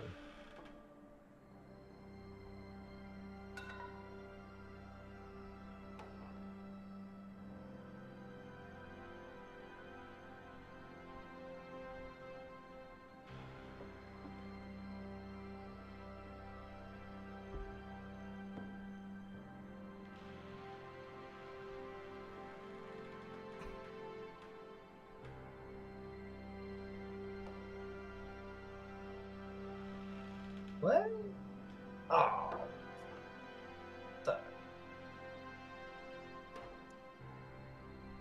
Hey, I know how Glint can get a flying mount out of his familiar. Yeah. Yeah, giant fly. I was looking at that, and I think that's because it's the one from the figurine of Wondrous Power. It doesn't actually have a CR listed just at all. So I think it might be in there erroneously, but it'd be really cool if it wasn't. I'd Well, write a fly. it's got hit points that are in the right ballpark. It has no attack, literally. Yeah, I could also ride a huge snail. That is also true. that does feel more glint. I don't know. The giant bot fly kind of seems kind of Glint to me too. Right. Yeah. Yeah, fair enough. Must share the fly's senses to look through its fly eyes. The Ew. horror! Oh my god, that snail's as big as an elephant. Oh yeah, yeah, I know what you're talking about. they're fun. They're for the snail races. Oh yeah, we rode those before. Yeah, you did. I forgot about that. That was hilarious. Yeah, you guys are having a good time. That's what Nyx's backstory is all about. I think it's Good great stuff. that Finch won the snail race. That even on a snail, Finch won. After saving someone's life for no Right? reason. Yeah, I feel like at it all. was really obnoxious. Like we were at a carnival and Finch saved someone's life and then won the snail race. We get it. You're a fucking paladin, okay? Can we let us have something? You're a Right. hero. You're an angel. Save some for the rest of us. God. We get it. Zarvolg was like, "Could I get a Save caramel someone else. apple?" Yeah. and Finch was like, "Yeah, right after I saved someone's life and win a race." Hold my candied apple. Right. It's hero time. It's hero time. That's what Finch is gonna say now. Every time they trigger Radiant Soul, they're gonna say that's gonna be the trigger for it. It's clobbering. I mean, hero time. It's hero time.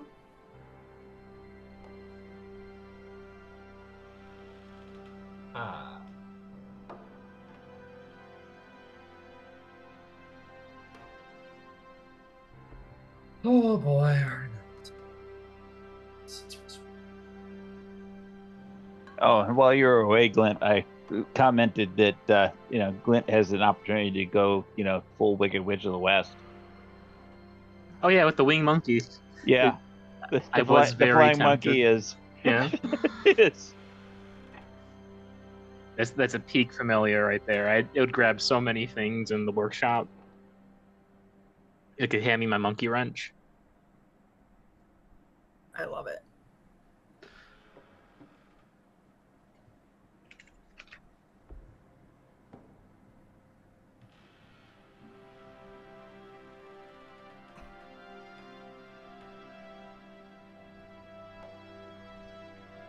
All right, so what I miss? We talked about what to do for about an hour and a half. Oh, cool. Yeah. I support whatever you chose. Yeah, we chose to run. Okay. Not skip, not frolic. No, the intention is to spend a few days to recuperate in the temple, because we all have, leaking gut wounds and stuff like that.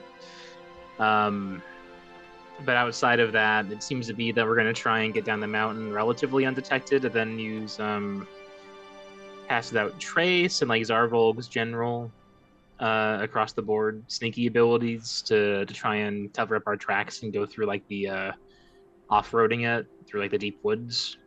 Because we're pretty sure that she can't directly sense the crown, but there might be a wizard with the League of Miracles, given that she had the Adrenarch and other stuff that is scrying it and probably keying her in. So Glenn's gonna try and lay down private sanctum and stuff like that whenever we're stationary, and then it'll be pretty much up to Zarvolg to cover our tracks while we move, and Ember as well through generally being intelligent. I'm not sure what Ember's doing mechanically, but I'm sure it's going to be important. Setting everything on fire. Yeah, setting things on fire and keeping us in line are both very important and valuable.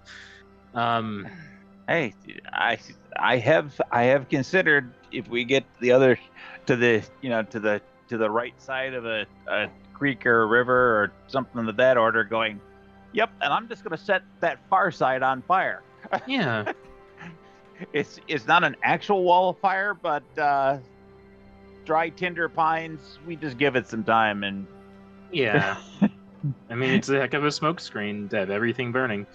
Glenn's also having to leave behind his skeleton army, so I guess if we're lucky, maybe we'll find some hostile woodland creatures for me to render into horrible abominations, but we'll see how that goes. We just have to try to find some bear on the way, because they'll walk bipedally. That's true. Maybe we could reanimate them quadrupedal and just ride some bone bears out. I'm thinking that would be owie and uncomfortable. Yeah. There are places that you don't want a spine. You don't want the vertebrae pinching you that way. No.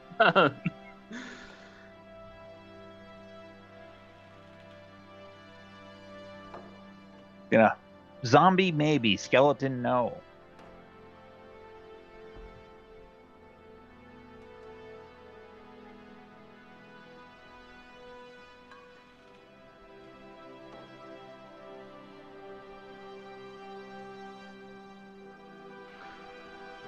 So you're saying the real trick is we can build a hammock inside the rib cage.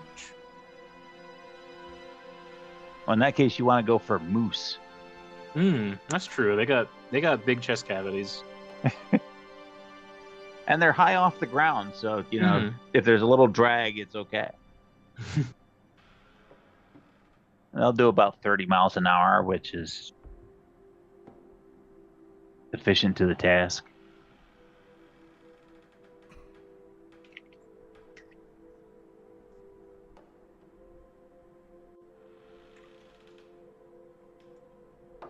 Moose are terrifying.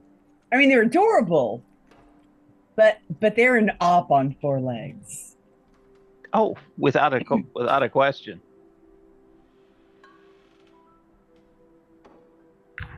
And somewhere in the Puget Sound, there's an orca that knows what a moose looks like underwater. How terrifying is that? That one of the only predator of moose is orca.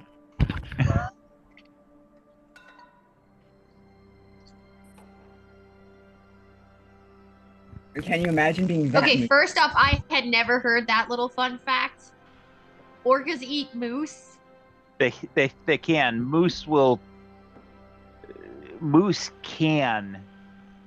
Moose have to eat a lot, and they are in the water a lot, and they will dive down to like 20 feet to pull on seaweed and other material. So you get someplace like Puget Sound, which have moose and orca. In theory. That is a terrifying fun fact I've never thought of. That is brilliant. Well, Also, them being terrifying. I was gonna say them being terrifying is perfect for Glint's Lovecraftian abominations. Like, I'm here for it. I do like making some horrors. Are we just agreeing that Glint needs a moose now? A moose abomination? Yes, absolutely. I'm game. At this point, I honestly think that most of Glint's constructions are like the old Fey brawheads, which were just masses of butchery bones from cattle and pig and what have you that would just go on murder sprees. They were just covered in gore. What is They this were conversation that I've walked into? You've been hanging out with the necromancer too much, Ember. I mean, Glint does try and use animal bones as much as possible because it's more acceptable. Because they don't deserve to pass on. They don't have souls. I mean, they maybe do, but not enough for a raised dead to care about. And I mean, we do already eat them, so the bones are just right there. I mean, listen, it's okay to eat fish because they don't have any feelings. Yeah, look, they can be cannon fodder or soup stock, but either way, they're getting broken down. Yeah, but not their souls. Not their little bird souls. Oh, it's okay. All dogs still go to heaven. Have you ever had a not if they get fucking raised like a really good gumbo? I feel like if you've had a really good gumbo, you'd be okay with it. Hey, there's nothing wrong with eating animals. There is something about their immortal souls not being able to pass on forever. Like elves? Yeah, but they get reincarnated, so it's okay. So elves are animals, is what you're saying? I don't know, kind of. I guess, maybe. Hey, I didn't say that. The lore said that. But anyway, let's get back to the game. Ooh, Zarvolg, it's so hot. Ah, look. Ooh. Okay, moving on. Sorry, guys. I'm a small child in the body of a man. I apologize. Okay, moving right along. You guys all get a long rest, and definitely notice that Tweedledee and Tweedledum wake up in the same bunk for sure. That nature boy and nature girl wake up together. Kissed. What happened to just a kiss? That's not just a kiss. Oh. His fish like under the eyes of Bahamut. Wow. I mean, clothed. He sees all under his We're roof. clothed. I mean, he might not be, but like she's at least in undergarments of sorts. In my monastery. You had to tell the paladin. We don't know. We don't know it's in your monastery. You haven't told us that. Did you know that Bahamut That's forbids like kissing because dragons don't have lips? So that's like doing it in your parents' house. Actually, It's it's the really silence fun to do spell. in your parents' house. Fair, but Technically, it's your parents' house, Finn. They're just guests. Also, my goddess, absolutely cool with it. Right. Some sort it of a makes- deal. Like it's Well, sort of a does deal. make- goddess. It does make it way more fun for Zarvolg to do it in Finch's parents' house. right. I love that. Zeddy Bahamut will hear about this. If he doesn't already know. If he doesn't already. Finch pulls a full-on Draco Malfoy. My father will hear about this. Potter. Potter. Too bad neither of you have a P in either of your names. Oh. So, as you both walk of shame, I guess, through the halls of Bahamut, you like, no matter where you go, you just like look around and you see like some relief of like Bahamut. You guys are like, And the eyes all move along with you. Right, the eyes keep moving. like he's watching us. All we did was cuddle. What the fuck? All right. You don't want to know what we were planning if he was sure. I honestly, way before this, I always think of Bahamut as like the Jesus meme. That's like, I'm watching you. Oh yeah. Oh no, that's Dawnfather. In my opinion, I think Dawnfather is definitely like the Jesus equivalent in Exandria. The Dawnfather sees you under his sun. Bahamut's just the Velocipaster. By his light, He he sees is the you. Velocipaster.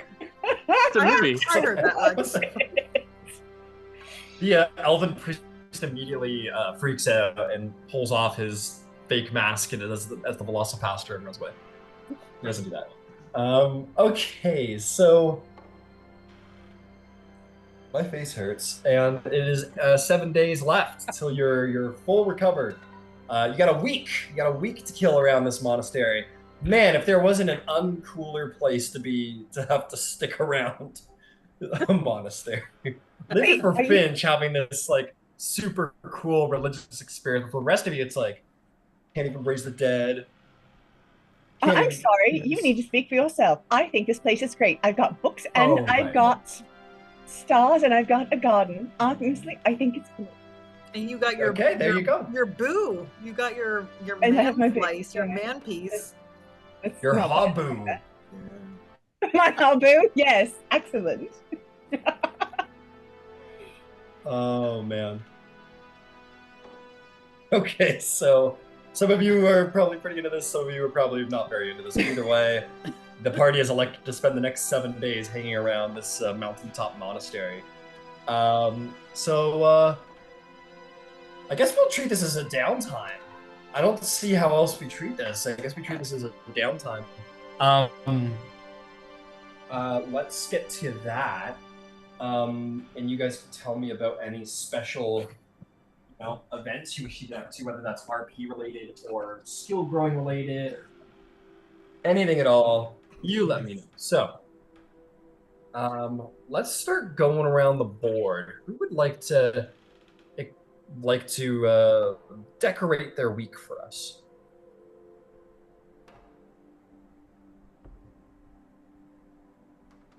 Okay, I saw a little finger lift from Mr. Zarvolg there. What would you like to do? Yeah. Well, yeah. Are the crowns In still addition- what? In addition to enjoying aided spiritual enlightenment from the druid, he would spend some time, as Zarvolg always does, honing his skills. So I haven't had a lot of time to practice with the Bastia, so I would do that. And in addition to that, this seems like the best place in the world to practice being a samurai, right? Like, Oh, hell yeah. If anywhere you can slowly swing a sword and the breeze is gonna blow through your hair, this seems like the place to do that, right? Probably a waterfall somewhere, you know, like you're set.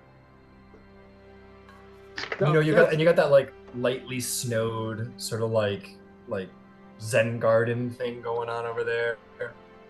Right. Perfect. And Mountain I'm on light air. Right.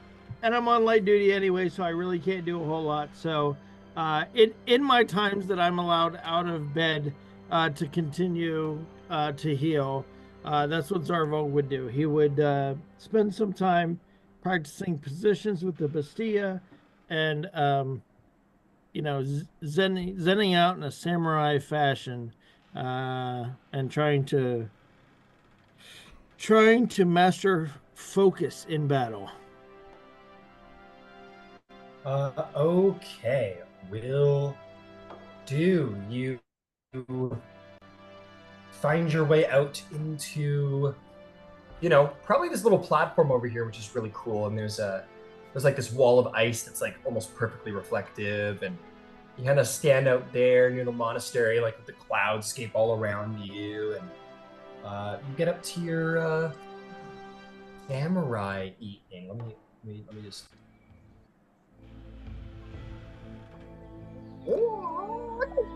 You're all practicing with your sword and your crossbow. Yeah, cool.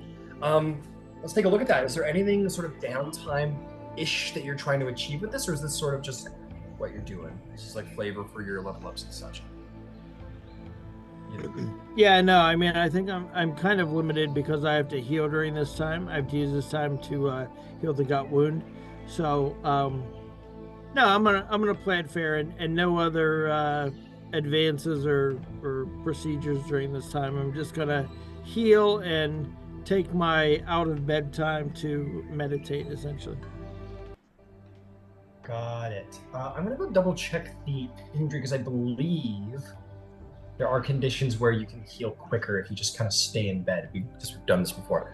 This is to be clear, this is organ damage, right? Yeah, this is organ damage. Yes, I believe so. Okay, yeah. So you just gotta let that heal. It's a tough one. Okay, you practice with your sword, just sort of the slow motions, very like Tai Chi, and just like prepping the perfection of the motion as opposed to like pushing your body to the extent of its ability. And yeah, fantastic. Who else have we got up here on the mountaintop? Glint would, at least on the first day, and this is alongside, you know, doing his general paranoid private sanctuming, probably make the rounds of the party and see if there's anyone that we want to send sendings to. Okay. Hermes comes to you in the form of a necromancer. What would you like to speak to, team? You got. I'm not even going to worry about like being specific about it. Like you got 7 days. I'm sure you got spell slots. Mm-hmm. Yeah. Who wishes? I don't even have undead to maintain. I'm got so much magical power coursing through my veins.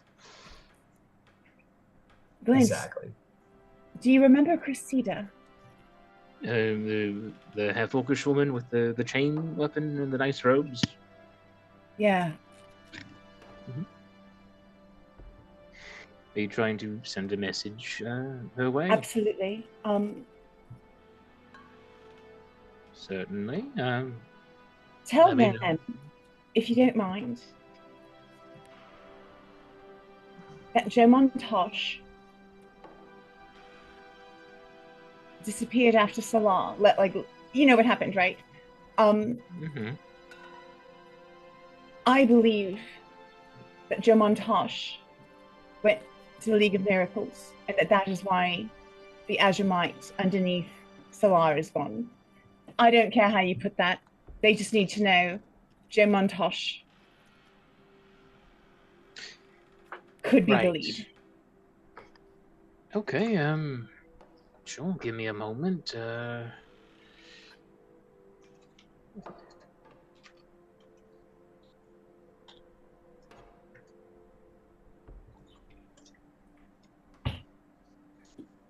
I'm counting out the words.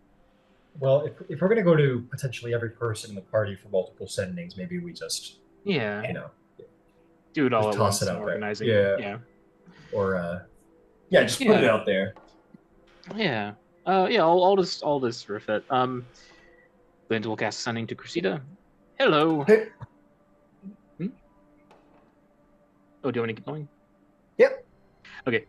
This is Glint with Evane. Important warning. Jorman Tosh may have sold the Azramite to the League of Miracles. Working with evil drow. Bad.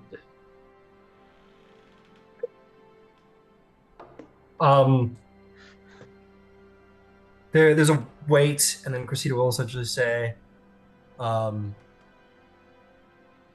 morning, Glint. Good morning, Yvain. The lead makes sense. We'll follow up. Did you get that?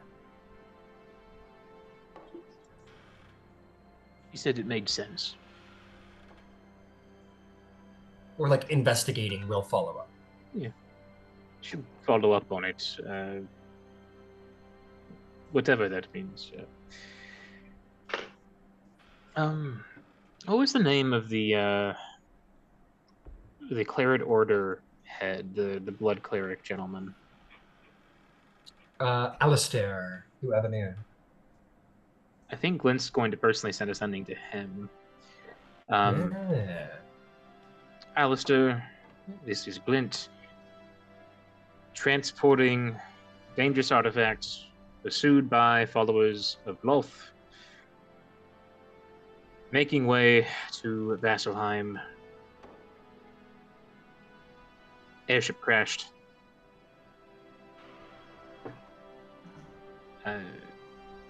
Be aware.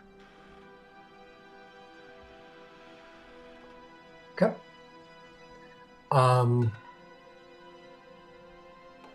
Alistair will respond and say,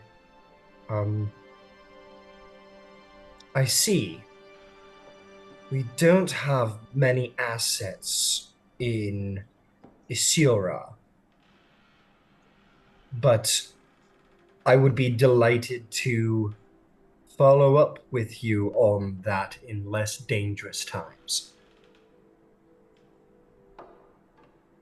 Alrighty.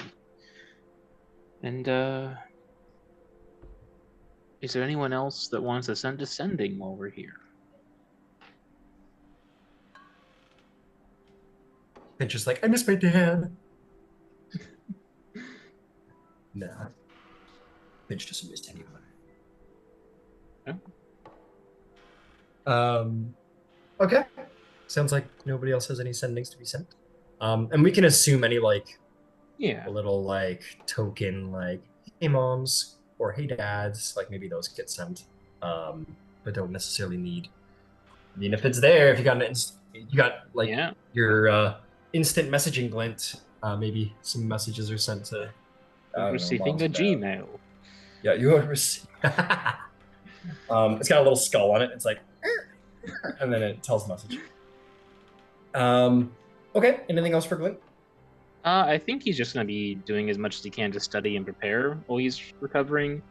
If there's any other spells. So he got to study a little bit of dragon magic while he was here. And I think that'll be of some significant interest to him.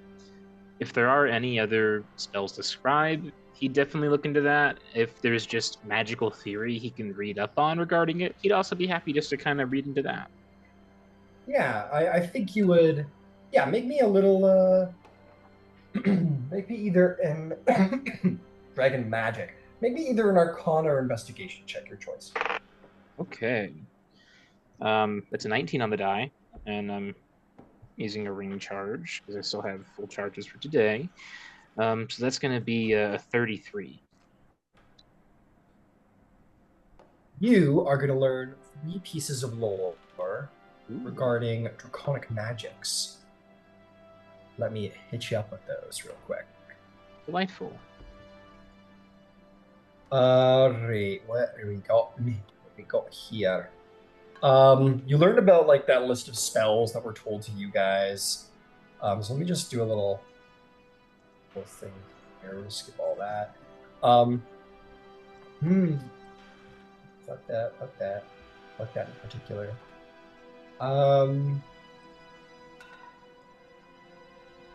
Okay, interesting.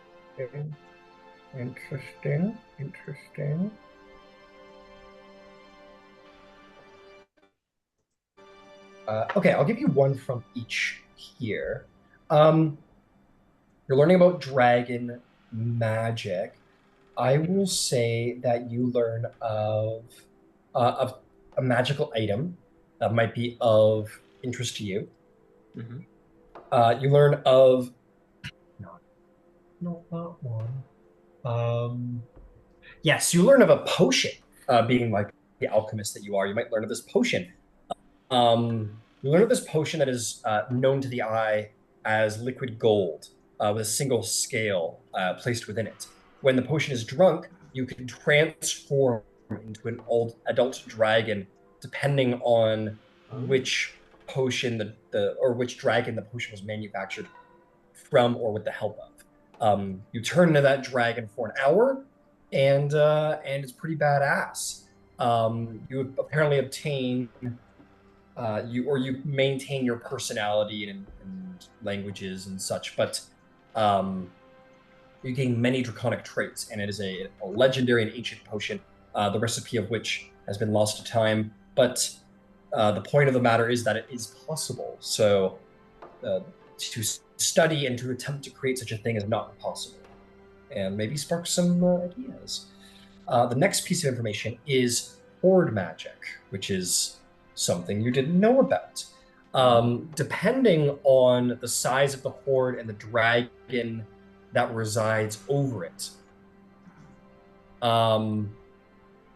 there is latent magic within it that empowers not only the dragon itself, but also can empower the items held within the actual horde itself. For example, if you were to leave a sword inside of that horde for a long period of time, it might gain and siphon some power from the dragon ruling over that horde. The older the dragon, the more powerful the sword. The same can be said about wands or other implements and items. You don't know the extent of it, but what you do know is that certain items left within a horde can siphon power from its willing draconic master of that horde, which is pretty cool. Okay. The last one is that you learn that the last one that you learn is that dragons can bestow great gifts upon, like, of their own power and free will, can bestow gifts upon those they feel worthy. Various magical powers, anywhere from much like a patron, anywhere from the ability to see with their eyes to the ability to spread fear here and there. And many other things, and these powers can be obtained either through the slaying of that dragon, or by being granted a boon by that dragon, or other sort of magical, non-specific ways that are really only known to the dragons themselves. Got it. That's really cool. All right. So I'm writing down notes on it in my little pad here. Yeah, those are the 3 pieces of lore that you learn over the course of your week. Heck yeah. The rest is just playing with Philoctetes and probably firing up a few other sendings if people need them. He'd probably even make the rounds in the actual monastery and offer to, if there's anyone that is a known figure to him, he'd offer to send things along that way. And then the rest is mostly, I think, just bed rest and laying down some guards against scrying and divination. Fantastic. Okay, well done. What about anybody else who has stuff they'd like to do? I think Finch would. Finch, all right. What are you up to, my friend? Got big decisions to make. Yeah, you've got and I'm sure the headmasters will take a great interest in showing you things or flipping through that charter. Sure. Or not it's not a charter, but yeah, it's a charter. The charter of the order, and talking to you about stuff. Yeah, I think in the interest of time, over the course of the week, I think Finch would spend a lot of time looking through like the literature and learning about, yeah, like in that private room, like that we saw like during last session. And I think like reading through that information. I think, just given their nature, they would talk to like the headmaster, just to learn more and basically like absorb as much of this information right now as they can. But ultimately, I'm certain that it's Finch's decision that they would take them up on their offer when it comes to having like a, I don't know what you want to call it, guardianship, it's certainly not ownership, but like guardianship of the sanctuary. Very well. And the headmaster, of course, would say that you're more than welcome to that.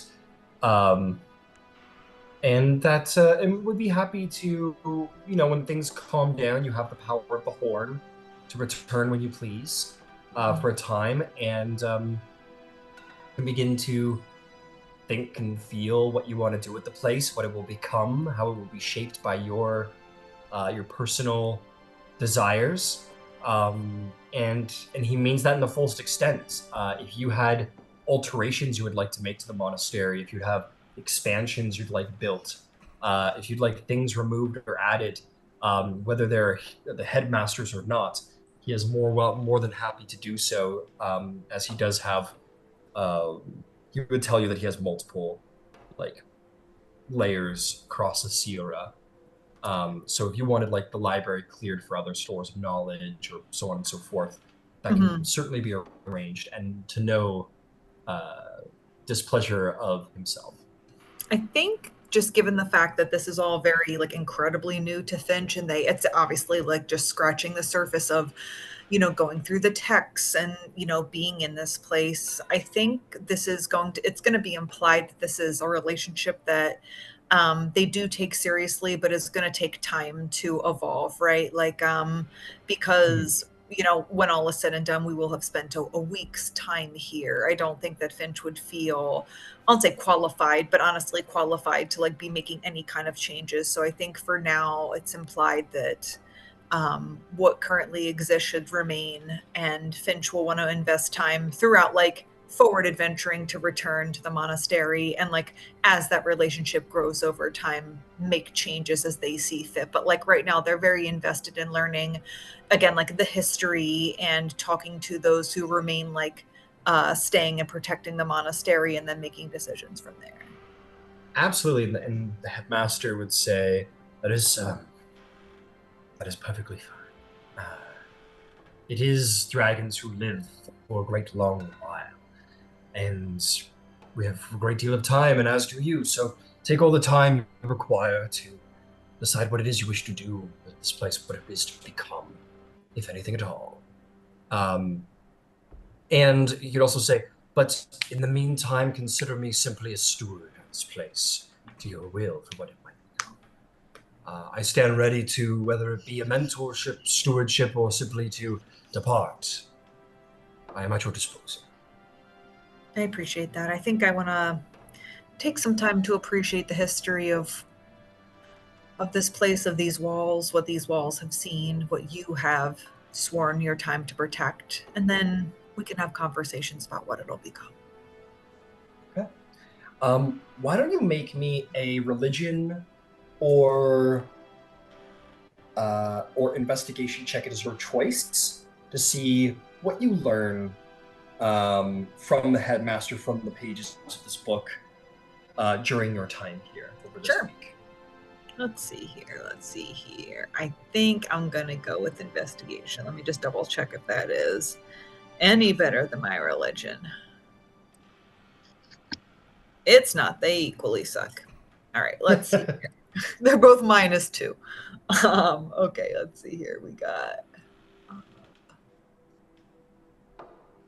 It's not the best. 14. 14. All right. I'm gonna see how much you learn. How much you learn.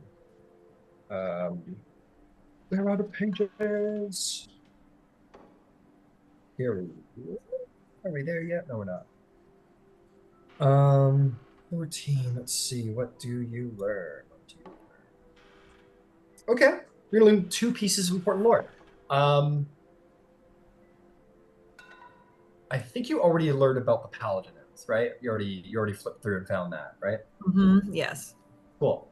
So you're gonna learn 2 pieces of information. The first of which is that Saint Cavalos was a great name and considered by many to be the first to take the rank and title of Platinum Knight.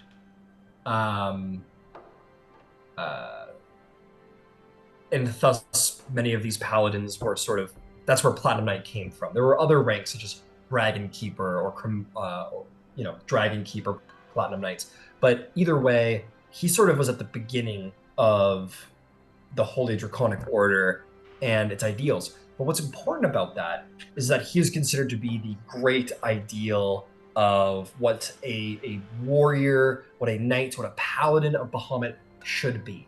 And for that, Bahamut himself granted upon him a great boon and a great power so that he might protect the land.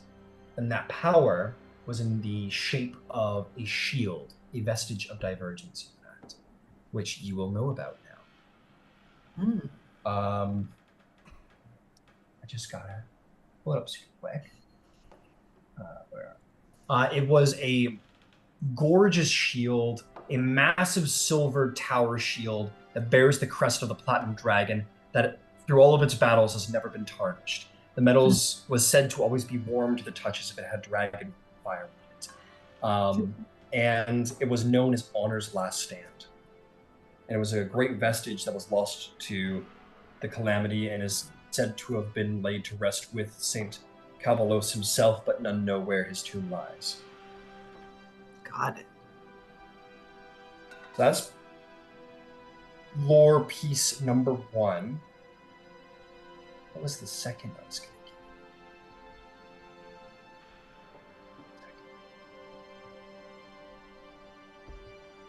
give? I don't remember what the second was. It was going to be the oath, it was going to be the shield, and then it was going to be something else.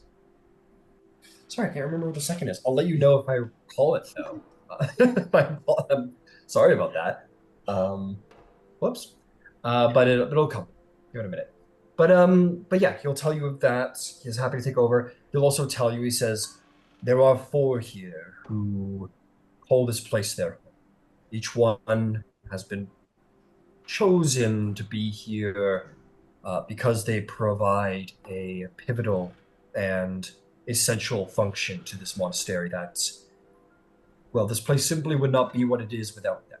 A priest, a academic of knowledge, and then 2 cooks, because people need to eat. But feel free and consider them to be under your leadership. And that is where kind of your teachings will come to fruition at. Cool. Yeah, and if you have anything you ever want to talk to him about or ask him about, yeah, you'll be around. He says you'll always be around to help sort of support you through this journey. Love that. Okay, fantastic. And you would learn more about the oath, and I think we will. So me and you had talked about the last tenet of the oath, the aversion tenet. I'll leave it up to you if we want to alter that behind the scenes, but frankly, looking at it, I don't think that is very different from Wildfinch has ever actually been. There's been a fairly amicable and wanting to do for the best, and then if battle becomes inevitable, there's no real way around it, then Finch comes in and blows shit up. Yeah. So I don't think that will change. So we will say for that sake that you have seen the tenets of the oath, and if you were to swear that oath upon a dragon, a sovereign dragon, which would be considered one of adult or greater, if you were to swear it at their feet, then you would gain the power of the oath, and you would become oath-bound as the original paladins of this order were. And that's a very personal decision for you to make, and it would not there would be no flack with your previous one. But that is a decision for you to make. Yeah, so we'll peel away from that, and I'll let you know what your second piece of lore is as soon as I remember it. Okay, who else has got stuff they want to do? Who wants to do stuff around the monastery? Even if it's silly, even if it's just playing a song or reading a book, what is it? Yvain? Of course I have stuff. All right, so first thing, make sure that I have copied the Arcanum Draconics, in particular the arcane formula for summoning the divine. Yeah, I want to make sure that I have that. Oh, right.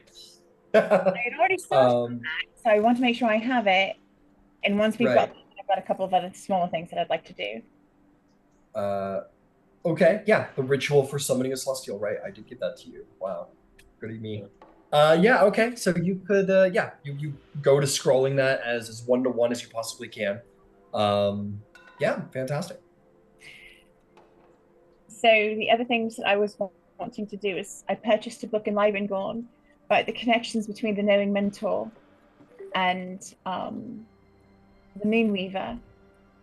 And the gist of the book was how the Moonweaver creates, she gives prophecy, but that the Knowing Mentor actually interprets it. Right. So I'm wanting to go through that book and absorb absolutely as much knowledge as I can. And if there's any time left, I would like to play chess with Zarvolg if he has any spare time. I'm sure you'll be able to find time to play chess with him. Let me ask you.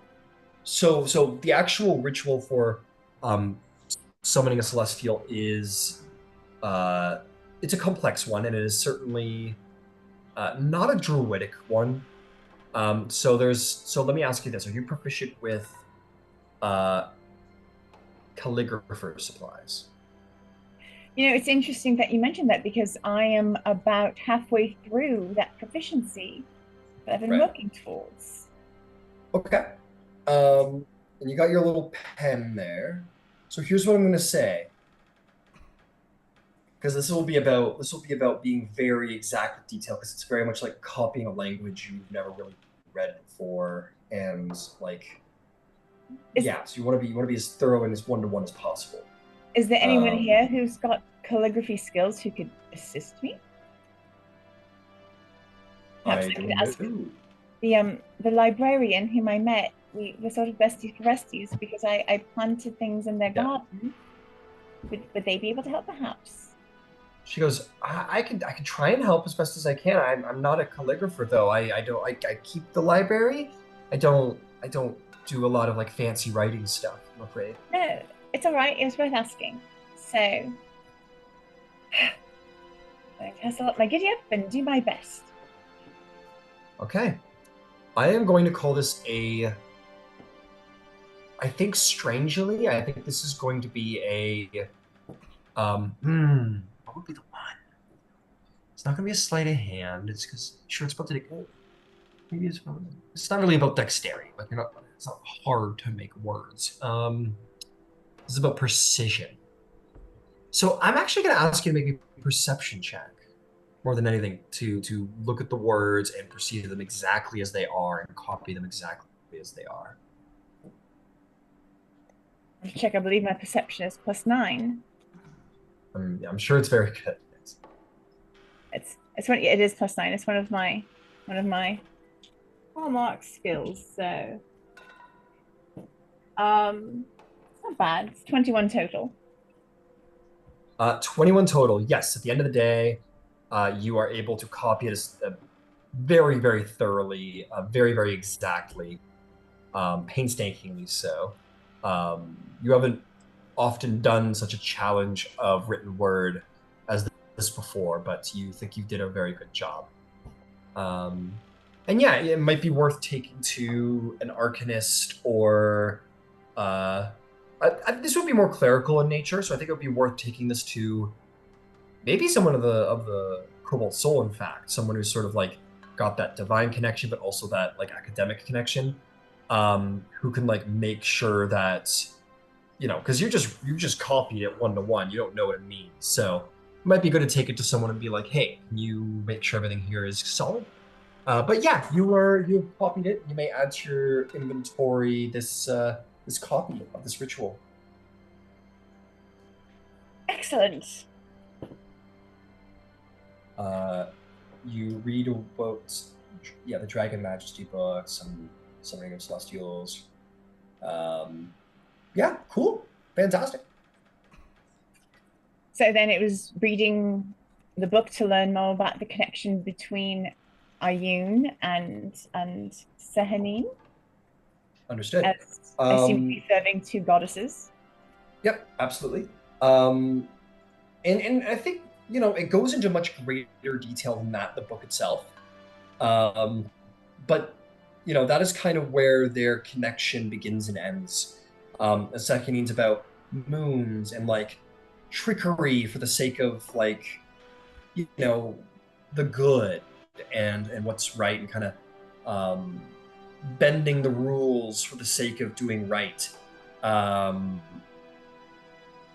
She has a lot of qualities, and maybe those different qualities connect to different gods, but Ayun is the god of knowledge, and whereas Sehanine represents the wild, sort of unknowable tapestry of faith and stars, Ayun represents the interpretation of that infinite tapestry. So that is where their connection largely is formed, and all of it. And if we go on to describe it, all of the prime deities have something to relate to one another, some more than others. But just as Sehanine has a relationship with the knowing mentor, so indeed does she have a relationship with the Dawn Father as the god of the sun, light and darkness, and so on. And it goes on to deal with that connection and speak of it very much as a like religious rhetoric more than a like a skill to be learned or a hidden lore to be learned. It is very much a book on divine rhetoric. So I would like to make an insight check now. I think it's an insight check. You might determine it's a different kind of check. Sure. So I've got the sightless sort of hanging over me, and I did tell him to go piss off, but that doesn't mean that he actually has, because some men are just pushy about it.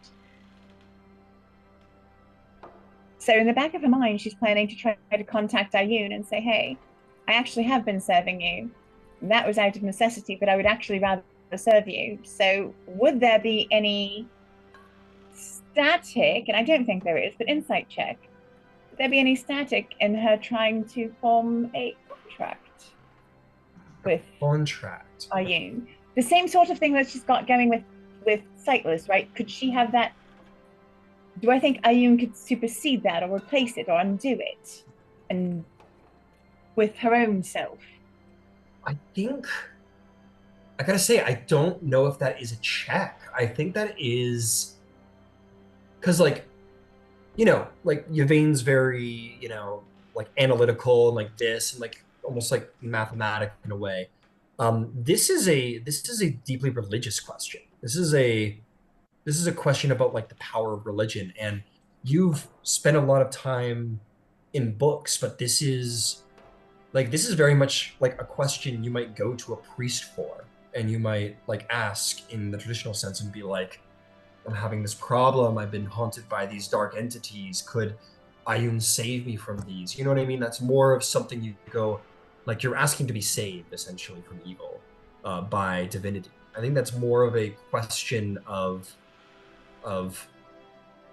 religion, and that is something that maybe you have to take up with someone, a priest, in a much more personal way than through a book. Yeah, except I think she actually can. I mean, I'm totally going to check it. I just comes down to faith. I actually believe she can. So all right, so yeah, chess with Zarvolg. Try to keep him from breaking himself open again. Okay. Sure. You two want to play a little game of chess, you two?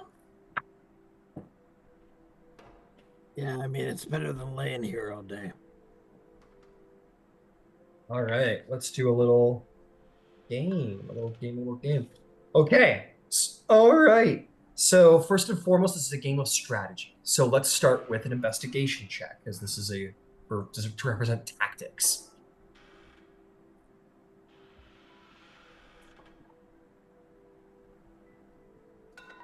Oh no. Natural one. Oh, Yvain? 24. Tactically speaking, Zarvolg, maybe you're not ready to lead an army. Right. So Zarvolg's gonna immediately start grumbling. Like as soon as the first pieces hit the board, he's gonna be like, "This isn't real. There are no trees. There's no landscape. You can't. There's no elevation on this board." No, that's actually your problem. This board is only elevation. You keep thinking about leading an army from the front. You lead from above. Look, and she'll actually start showing him like how pieces move. Right. My mother taught me this. He squints reluctantly, but watches what she's doing. Right. And Yvain, you've probably read some books on dragon chess tactics, I imagine, maybe before coming in here. I'm proficient. That's true. Out of curiosity, are either of you proficient with dragon chess? She is, okay, I'm not. So just so you know, Yvain, you have one free reroll for the course of this out of your 3 things. So if you get something you don't like, you can reroll once. Oh. And that's what you get from your gaming proficiency, is that you get a free reroll. I thought you just got to add your proficiency to your roll. That's lovely.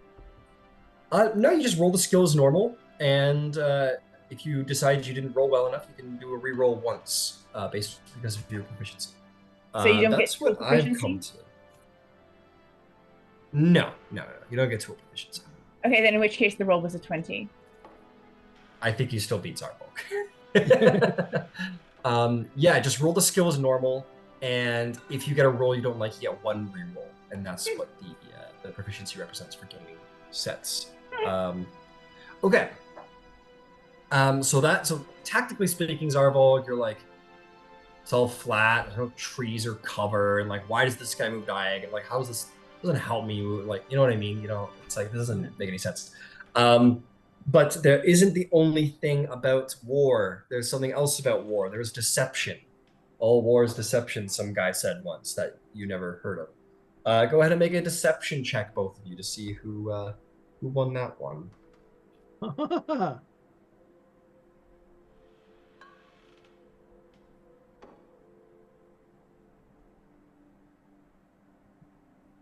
What'd you get, Evie? 19. Okay, I got a 19, but I rolled a nat 20, so. I got an 18, so he gets it, I would think.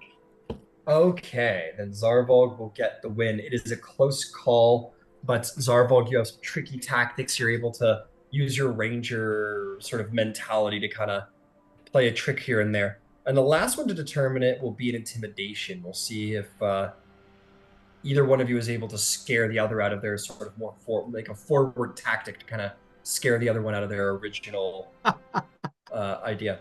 Oh boy. Just real quick.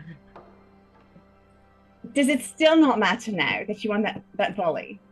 Because at the beginning you were talking about how, like, you know, trees, and it was like a real thing. So I was just wondering whether you won the last volley, it was more of a real thing. She just sort of leans in with a big old grin on her face. No, something's not right. I can tell. You're tricking me. No.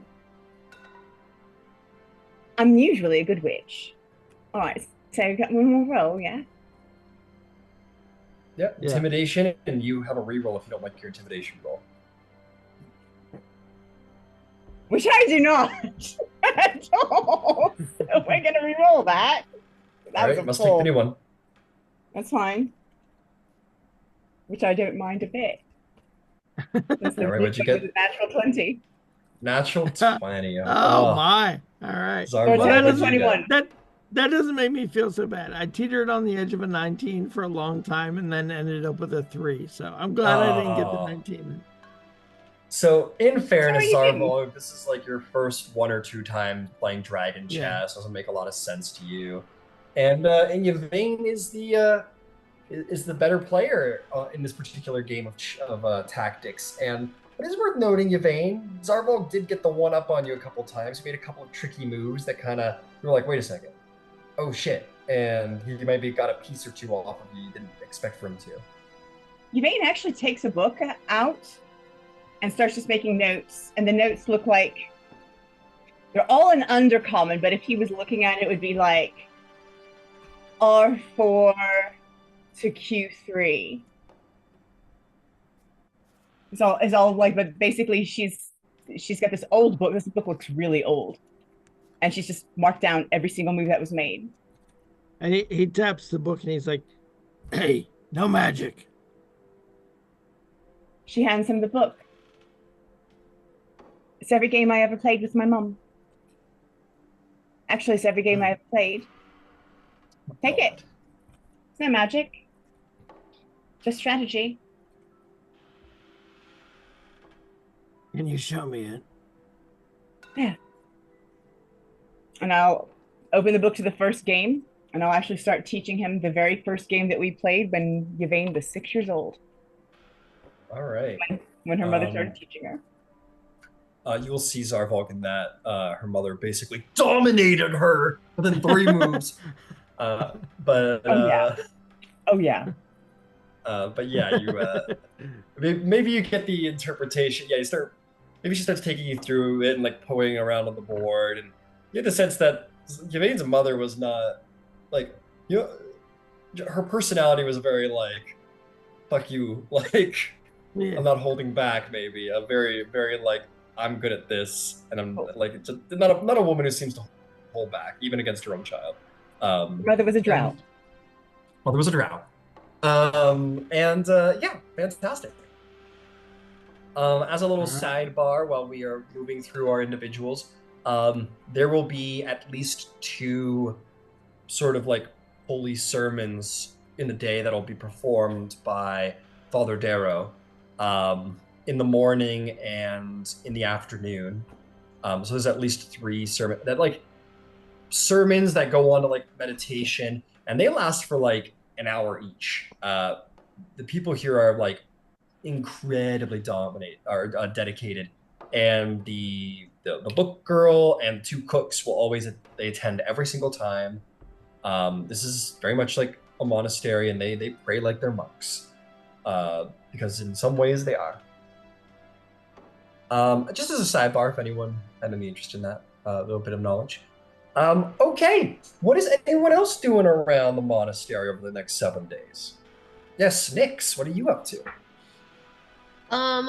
So since they have time, and they have the brewing supplies, Nix would like to, for fun, make a little brew, maybe a little ale for the group, kind of, raise spirits while we're getting ready to run for our lives. Yeah. Hell yeah, we love that. I like a bard who brews. That I don't know why I never thought of that. That's pretty cool. Yeah, you go over to the kitchen and you meet the Wise Blossom sisters, and you're like, oh yeah, we're gonna you mind if I brew? And they're like, yes, absolutely. Lowland drinks, sure, yeah. And they're like, and every now and then they'll like maybe you'll catch them and they're like, they brought like a master cook and like a master brewer with them. Like, who are these people? And they're like, they're super enthusiastic to hear about that. Yeah, Nix, let's brew. So, let's see. Why don't you make me? They'll bring out whatever supplies they can. Considering they're from a mountainous region, I think they bring like some like they have a very large supply of probably like maybe some mountain berries, maybe a sec here.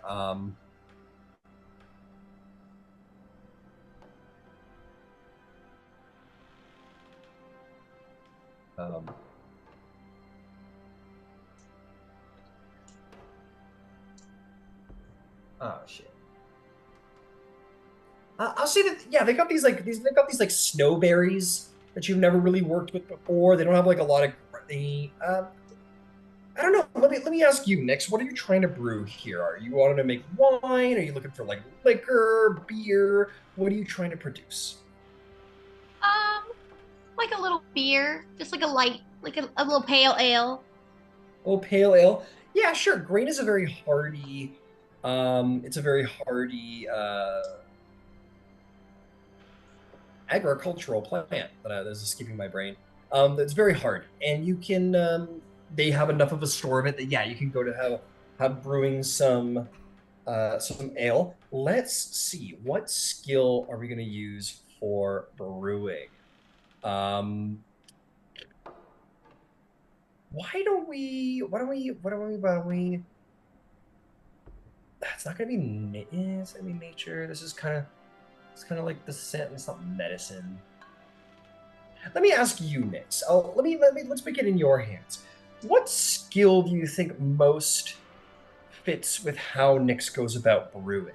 Is it like a very athletic challenge for Nix? Is it one that's more like intellectually based? Is Nix sort of like really trying to like, is this like a performance for Nix where Nix is like trying to like present something delicious? What skill do you think most fits Nick's process of brewing?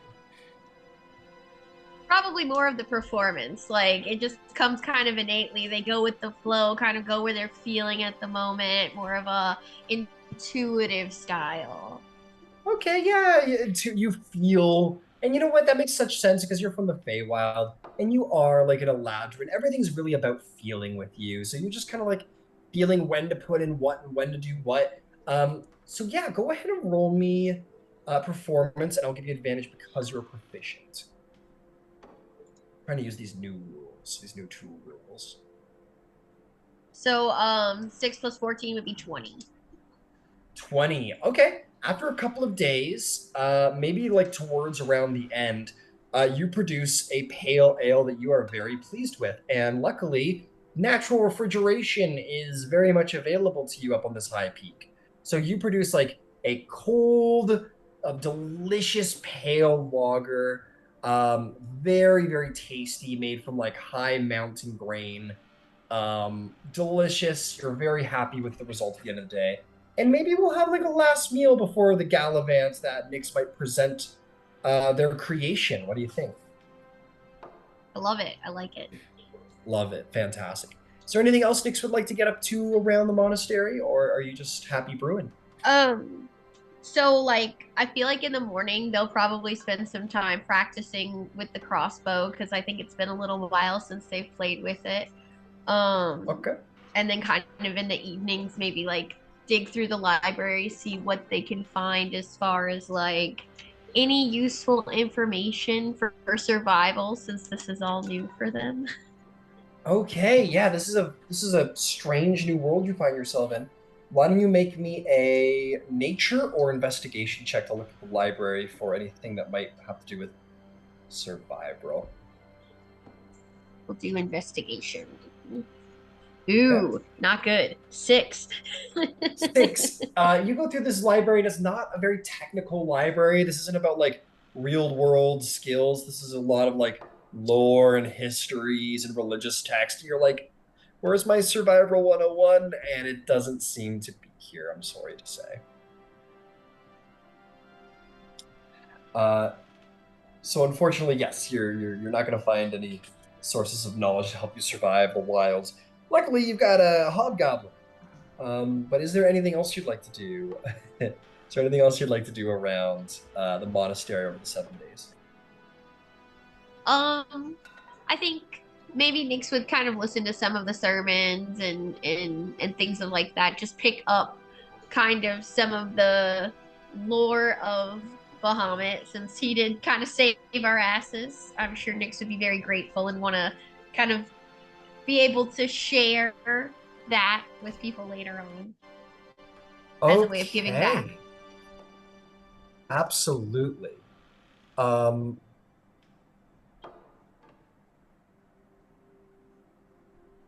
Okay. yeah, you sit down and you sit and you try and do a little prayer and try and um,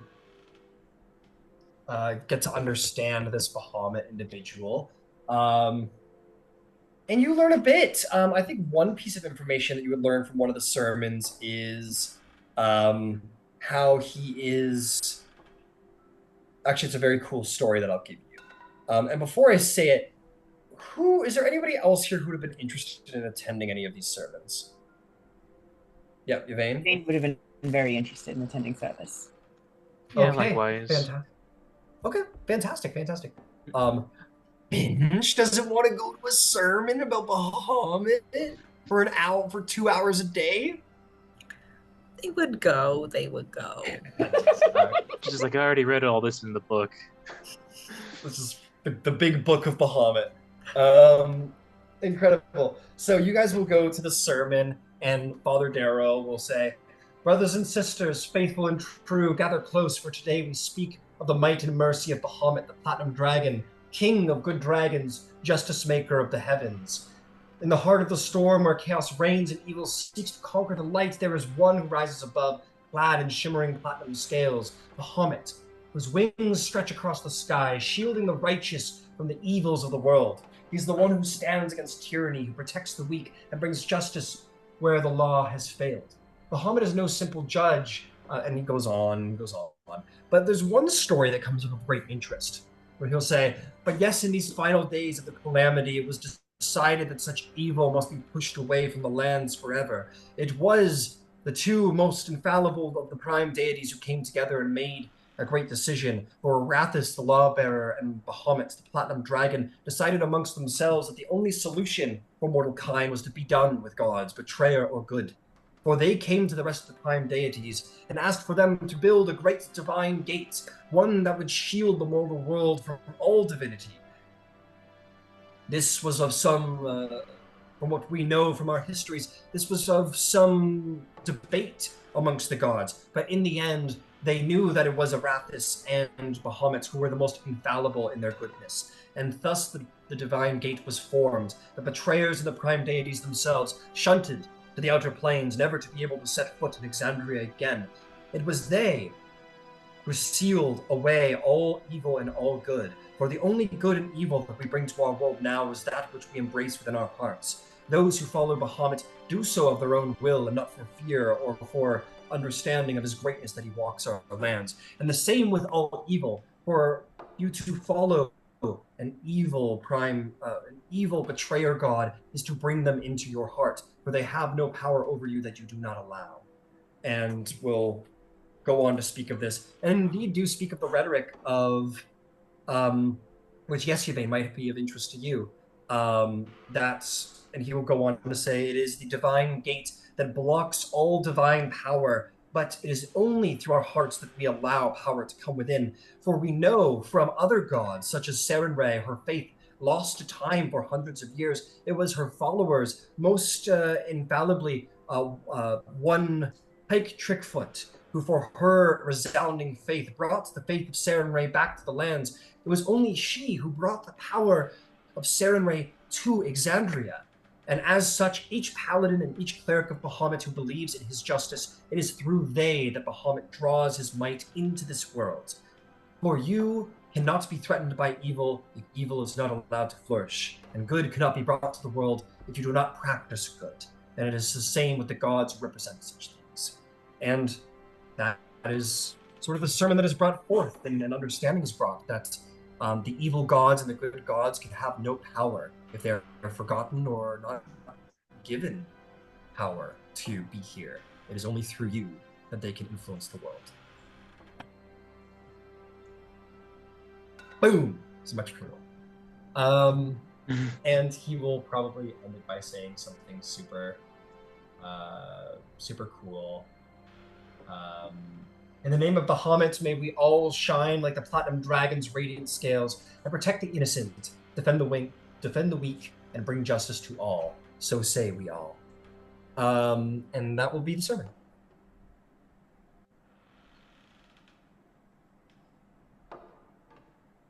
Ramen.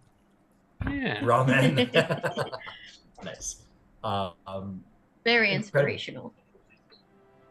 Sweet. Okay, sweet. Is there anything else for you, Nix? No, that's good. All right, fantastic. Okay, we've been with Finch, we've been with Yvain, we've been with Zarvolg, Lint, Nix, and last but not least, we have Ember Van Zyl. Ember, is there anything that you would like to do at the monastery? There's only one thing, and I'm gonna get out of other people's way while I do it. And I am going to focus the entirety of my time on making my connection with fire hotter. Ooh, very cool. At level up, I took the elemental adept feat for fire. So this seems like a good time to focus on that as just a quick backstory piece, because having hotter, more melt your face off seems like an appropriate time to practice that. Absolutely. We shall say that you find a stone on this high mountain, and you make it your purpose to melt that stone before you leave. And as you work on intensifying the power of your heat through your own Genasi power, and then through your own sorcerer power, and then through your warlock power, you achieve such a spark of flame that doesn't come from all of that, but more comes from your own will and understanding of fire itself. And by the end of your leaving, that rock is about half the size as it was, and that was a big fucking rock. But it is no longer. You were growing quite skilled in your craft, Ember Van Zyl. Okay, dokie. Yeah, well done, everybody. Well done. Yeah, Zarvolg, you just. I will say, I'll say everybody take inspiration. Those were all great. They weren't all necessarily just like purely mechanically beneficial. They were sort of like for the plot, for the story. So way to go. You've spent this time preparing. I'm gonna make a little roll to see how everything's holding up for the evil artifacts. On the last day before your departure, I will say that Finch, you more than anyone as the headmaster, has granted you a lot of attention. You have noticed him growing more and more weary as time has gone on, and being a being of one of the most potent, dangerous beings in the multiverse, an ancient dragon. It's surprising. Doesn't look like physically malformed or throwing up anything, but still impressively slightly weary. You expected that if this was a person of lesser virtue, you may have been asked to leave a couple days ago, but he has held true to his promise. And the last day comes. Is there anything? So what happens on this last day? Is you have all achieved your rest? You have all been healed, organ damage cured for whoever was suffering from it. Last day rolls around. What is to be done?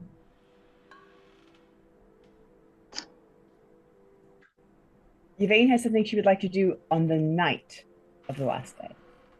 Okay, so we'll get to that. Well, we will get to that. If no one has anyone specific, at the very least, I think there will be sort of a communal meal, which is what happens every day, in fact. You guys are all finding yourselves becoming maybe at your own, I don't know, in spite of yourself, you're all becoming much more healthy individuals, at least ritualistically speaking. You know, breakfast at this time, lunch at this time, dinner at this time, lights out at this time, sermon at this time, sermon at this time. You all by the end are becoming very equipped to the idea of like ritual, eat now, eat now, eat now, and it's a less chaotic lifestyle, which might suit some of you well, might suit some others of you very poorly. But on this last day, you come in for dinner. And I believe Nix has a surprise for everybody. Nix, what would you So yeah, go for it. There you go. I've taken the liberty since we've had this lovely time. I think we all deserve a little treat before the time that we're looking forward to. So I made this little ale. I thought you guys might like it. I hope you enjoy it. And Nick's like hands everybody like a mug of it. He passes a mug around to everybody. You all get a foaming flagon of cold ale. To your great surprise, I'm sure. Yeah. Thank you. This is delightful. Indeed. Very kind of you. Oh yeah. Zarvolg will chug it down, let it spill over down his mouth a little bit, and ask for another.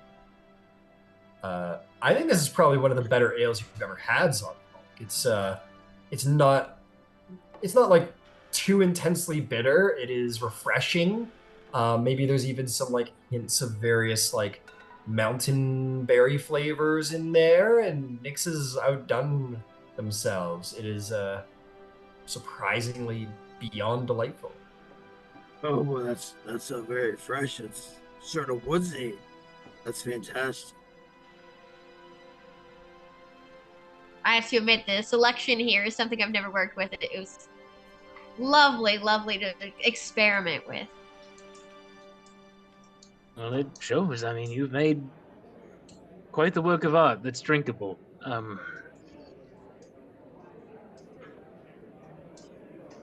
Is today the day that we head on down?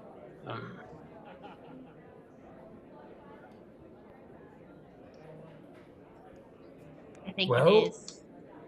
The headmaster says, I believe the necessary healing has been done according to Tal'Dorei, and I believe it is time. I have protected you to the best of my ability, and now it is time for all of you to protect everyone. Mm-hmm. Yes, you may. Above the table. I was hoping to do something the night before we left. Oh, the night before. Yeah, you haven't left yet. This is your dinner. You're gonna go to sleep, and then you're gonna leave tomorrow. Yeah. Thank you. Sorry. No problem.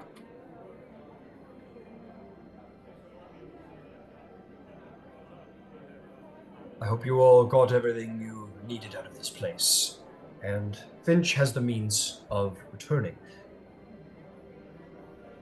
You get this, Finch. You got to know the headmaster a little bit. You saw him like going to like say something, and you expect it might have been like when we should congratulate Finch, but he kind of stopped as he's beginning to understand your disposition is a little more humble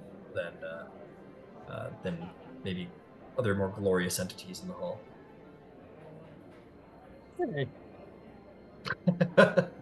Nothing wrong with glory. Hey, I'm not knocking it.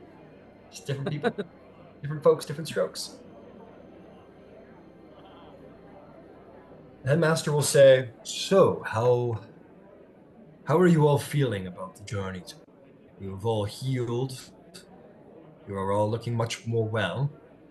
Are you prepared? Have you made your preparations? I suppose so. The main question is, I suppose, how we opt to get off the mountain to try and get as much of a head start as we can. Is there a way to get down the mountainside relatively quietly? Can I suggest we're quite high up? Why don't we fly off the mountainside and stay above cloud cover for an hour?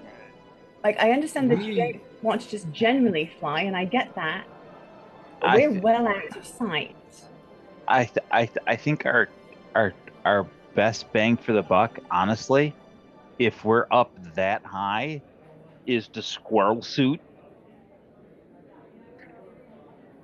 and that's dive for distance. where you're constantly going down the entire time, but you're running out the X the entire way. Just like all of those idiots with the GoPro cameras jump, jumping off the mountains in the giant squirrel suits. In that case, can we do that a little bit before dawn? Oh, that's smarter. Yeah. Sure. Dawn. I will just let you know that the clouds that surround the top of the monastery, they do not extend terribly far. We are technically above cloud level. We are at the highest peak in all of Asura here. True cloud level is quite a bit lower. In fact, you all landed on the mountain above cloud level at that. With that said, I do have the power to control weather within about a 6-mile radius centered on the layer itself. If there are weather conditions you prefer, see to that those are made prepared by dawn. It might. Is your control fine enough to carve a very narrow window of clear space? Because my thought is, if we exit from here and we've got normal cloud cover or even thickened cloud cover over most of the mountain except for our exit corridor, that will give us the most obfuscation and sort of the straightest, longest run as far as head start is concerned. We fall for an hour or I can thereabouts. I can create an overcast that will largely cover the sky, except for a perhaps designated area. I don't know how fine a control that is. There's a bit of a gamble in where that might arrive. I can control the conditions, but not the specifics of where the clouds might land. I think that would be sufficient. Alternatively, I can create a ground fog of some density. Which would make it impossible for them to see the sky. Yes. The problem is we can't see the ground then. But what if? And if we're dropping no. stones from a clear sky, that's going to be a problem because I think Zarvolg had that problem. Ember, can you talk me through something? Sure. I can keep us in the air for a full hour. Why do we want to not use the full hour if we're already above cloud cover? We absolutely are. Okay, let me give myself. You've got the big tall mountain here. You've got many miles. Our objective, since we're way up here, is to leave and drop this entire way for an hour. We will effectively get a huge X because we have all of this Y that we can drop. All right. Which honestly, that makes the dense fog on the ground even better because it's only in a 6-mile radius. We're going to be miles away from that when we go to land. That would be perfect. Potentially, I would need to rely on Clint to do some of the math.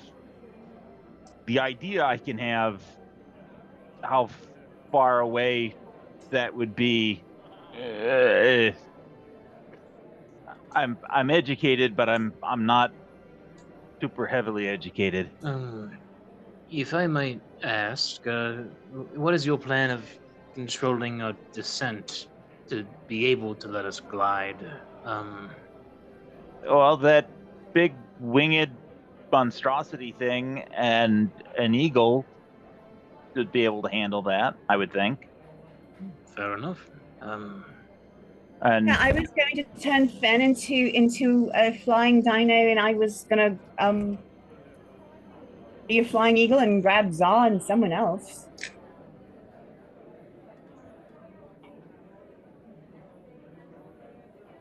All right.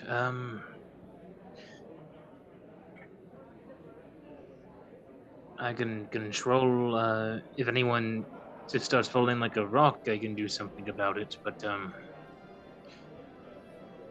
I will trust your judgment on the actual wings part. The dragon will sort of say to you all, it's a good idea which you're trying to achieve, one that I have done many times if it makes your lives easier. From a mere glide, no beaten wings, from the top of Rhine Clef down to the valley beneath the cloudscape to mostly ground level forest. You could cover anywhere from, depending on where you land, cover about 60 miles on a good flight. Would give you quite a head start on your adversary. That's fantastic. That's perfect. If you drop from Rhine Clef to near road level, then yes, about 60 miles, about 2 days' journey covered in nearly 10 minutes. I've achieved faster, of course, but all right. I'm still hopeful one day I shall manage a better transformation. And she sort of bows to him. Perhaps one day.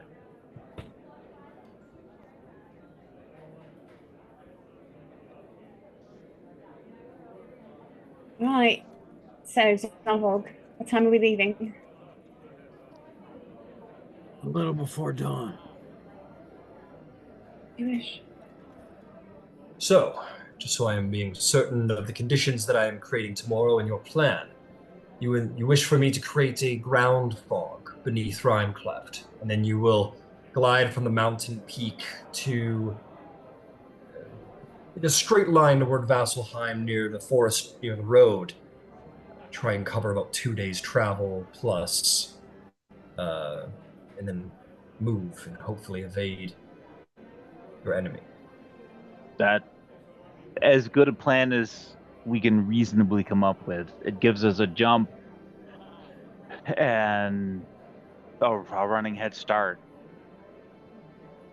Very well. I will ensure this. I'll keep the winds calm. Again, only for some miles outward. Once you pass about 5 or 6 miles, the winds can turn, but I will ensure they are calm for the beginning of your descent, at the very least.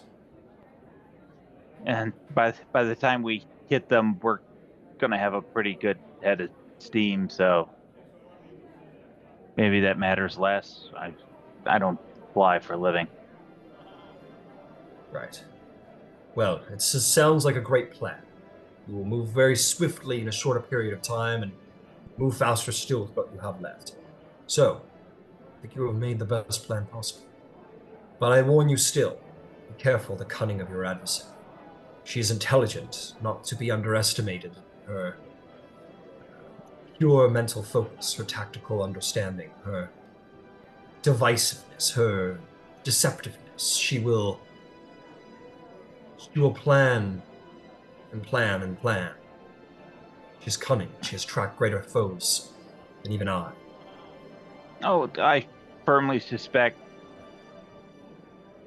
I can't prove it, but my gut feeling is that she issued her ultimatum and then she moved. And she has been making her way towards Vasselheim because that's where we're headed. Very well. Very well. Yes. Have we determined a route? Are we actually going straight, or are we going to maybe do a roundabout to throw her off the trail a bit? Well, we'll be going, once we get to ground level, we'll be going overland, mostly directly, but we're going to use, what was the phrase that you used, Zarvolg? Terrain cover, I think was the word. Nape of the earth. And Get I your- do have. No, I was just saying, get your mud treading boots on there next. We're running. And if need be, I may be able to summon mounts. Not sure, like, Zarvolg and I would have to talk about what would be best in the area, but if we need more speed than what we can do, I can summon beasts. I may be able to summon a small herd of horses or something. I'll look into it.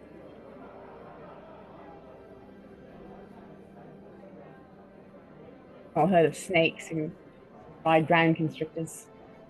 Actually, it's not a bad Bears. bear. Hold on. How many bears can I summon if I cast summon woodland creatures? Wait, bears are Not that many, because bad. they are not fey creatures. Zarvolg, You probably want Zarvolg- summon beasts more. Summon beasts. I do have summon beasts.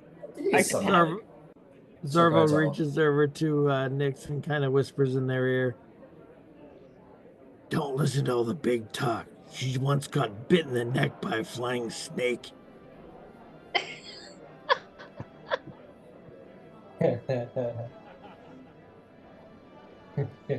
I don't know if I heard that, so I don't know how to respond. You did not hear. You did not hear it. He whispered it in her ear. Well then, Nyx is gonna nudge Zarvolg and be like, "You're gonna have to tell me more of that story on another day." So Yvain, you get the look. I don't know if you've ever experienced it, but when you're like sitting there and there's like, I don't know, those like the two girls across the way, and they like whisper something about you, and they kind of like look over at you, and they kind of like. That's kind of what's going on across the way. They're telling tales about you, to be sure. That much you know. she raises an eyebrow at Zarvolg and then just looks away. I don't blame Nyx. I blame Zarvolg for influencing Nyx's behavior. Exactly. I know him. Come on now. Come on now. Alrighty then. Let's see here. The headmaster will say, very well. Well, in the words of the Platinum Dragon himself, let justice be your guide, let mercy temper your sword, and let compassion reign over all. Because your enemy is monstrous, does not mean unique. But I have faith you will achieve this. The great dragon watches you, and more than that, he sent you many good ones. His eyes sort of turn towards Finch.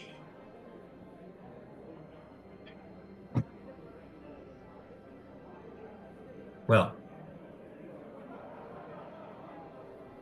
I will retire. Good night. Dawn will be ready for you as you wished. And he will rise and he will return to his study.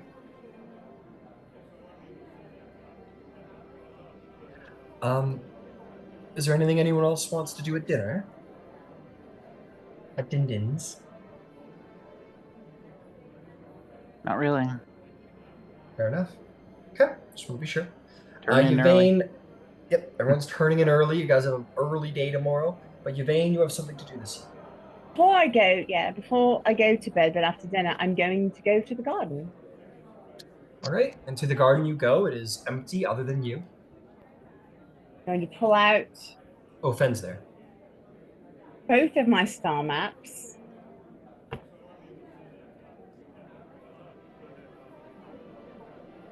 And looking at Bahamut on the fancy one, I want to find him in the sky above me. You are well above cloud levels, so the sky will be open to you quite easily. Make me an investigation check to search the stars. Or nature. I'll give you nature too. The stars are part of nature.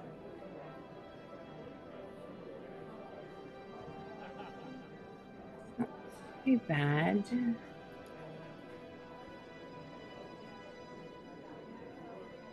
I think they are exactly the same, so it's going to be 17. There's a 12 on the dice. 17. You look for a while, track your stars, and look here and there, and eventually you do manage to find. You do manage to find, with little tricky. It's not perfectly up above. It's a little ways away, but you do find the constellation that would be the one that represents Bahamut most in the night sky. Excellent. So, using the maps around me, I've done it before, but not with my maps. I want to sort of pull a star from the sky and sort of put myself in the middle of the constellation and pull my wings out, like pull the constellation, the dragon constellation out from that. Okay. At this point, as I believe we have discussed, your constellations that you use to summon upon yourself are usually somewhat simple. And this time you pick a more intricate design. You sort of align a couple more stars. It's a little bit more complex, but indeed you managed to do so. You add stars to it rather than just being sort of a couple of lines. It is more intricate, the actual webbing of the wings. You get the sort of a couple of like scale-like patterns. The teeth, you start to emulate with greater detail the idea of a dragon on yourself. And you spend some time here trying to focus on that constellation and make it a part of your power. And then I'm going to cast Summon Draconic Spirit. Okay. You cast Summon Draconic Spirit. Let me go look at that. And just to be clear, summoning a metallic dragon, because I have to make the choice in case there was any question as to what my choice was going to be there. Understood. I somehow predicted, but I'm glad you clarified it. You call forth a draconic spirit. Manifests in a space damage type as resistance to your choice. You get to choose what kind of dragon you are summoning very specifically. So which color of metallic would you summon? Platinum if I could, but silver if I couldn't. I'm afraid you cannot summon the platinum dragon with this spell. I was giving it a shot, so silver. That's fair enough. Perfectly fair. It is not quite high enough to summon the god Bahamut. But not quite. But you do manage to indeed summon a silver dragon. A mighty silver dragon forms before you and then kind of gets a little surprised. But indeed, that mighty dragon will appear before you. It is large, and it looks down on you. It's not that big. In fact, it's not that big at all. The silver dragon sort of, I'll say like maybe you pressed forth the stars that are upon your form, and they form into a constellation and solidify into the spirit of a dragon, and sort of fall into the single spirit that emulates into the spectral, corporeal form. And the silver dragon sort of looks down upon you in all of its might and all. Not nearly as mighty or as grand as the headmaster you saw many days before, but it is still glorious in its size. And it says, "Who summons me? Who summons me hither?" My name is Yvain. I'm a druid. And I think I'm going to need your help, if you're willing. It is my command that I should summon and be of great service to you. Druid of the Stars. And I would like to sit and talk to him and find out his name and tell him everything that's going on and learn his wisdom. He will, and then this is a spirit you can call upon again, so long as indeed you do pick a silver dragon once more. But he will speak and say that he does not know his name. That he is, he would say, I am the spirit of a dragon. Who I was in past lives is unknown to me. But my spirit is of silver. and so I bear the markings of such. It is familiar to return to this place, this world, but it is not one that I carry in close memory, nor any identity I have held in the past, for I had fell, but I am back, and I will bring justice to this. And he will hear of your tale and the things that are going on with you, and he will listen as it is his command, but quite willingly as well, and does seem to genuinely enjoy your company. It is, the headmaster takes it quite a step further, but it seems to be the purview of all ancient, or of all silver dragons, really, to be interested in the small races, and has a great respect for humanity, and will listen and be interested in you, and be actually quite personal in certain questions, be like, I don't know. And he says, in your company is prepared for such a battle. No. No, we're not. We're A going by statement fate. a statement that I think carries more wisdom than it implies.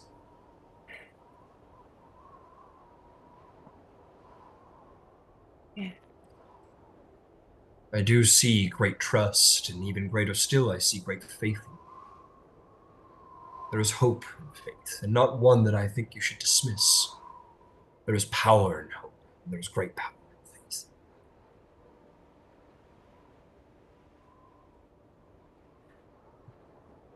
I know that the nature of this spell is that I could just call on you, but it's not really my way. Would you help us? Of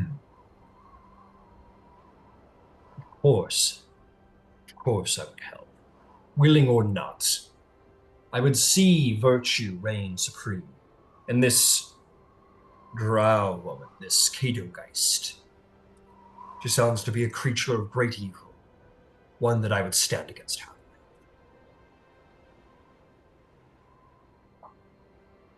So, Prince. Right. And sleep well, friend. As should you. See you in the morning. And then sort of fades back into the ether. Indeed, you are talking to a spirit, not a living individual, but a spirit, and have made friends with it. And I'm going to go crawl into bed with my hoboo. Fantastic. Indeed, you all arise in the dawn. You all arise and awaken and intend to flee with miraculous haste, for a great enemy lies on your path. It is southeast you need to travel. Which is not... Well, you guys are going to kind of soar a little bit. So you all meet the headmaster outside, above the mountaintop, when the day breaks. Just as the first shards of sunlight are coming to the sky, a cloud cover has begun to stir below. It is one that you can see through. Oh, no, sorry, not the, you didn't want a partly cloud. You wanted the fog. So the clouds indeed are actually quite gone from the mountaintop as never before. And as you look down, you can... oh, that's not true. She is currently... So no, my apologies. There is still quite a solid cloud cover. But you will see that there is like a very specific hole in the small radius of clouds that surround this peak. He'll say, it is through there you should begin to make your descent. I am sure you are able to find your way north from south and east from west. Yeah. She looks at Zarvolg. No, we've got that. Yeah. Very well. And this is where we part ways. I have great hopes that we will meet again. It's been a great honor to have such modern heroes upon this peak.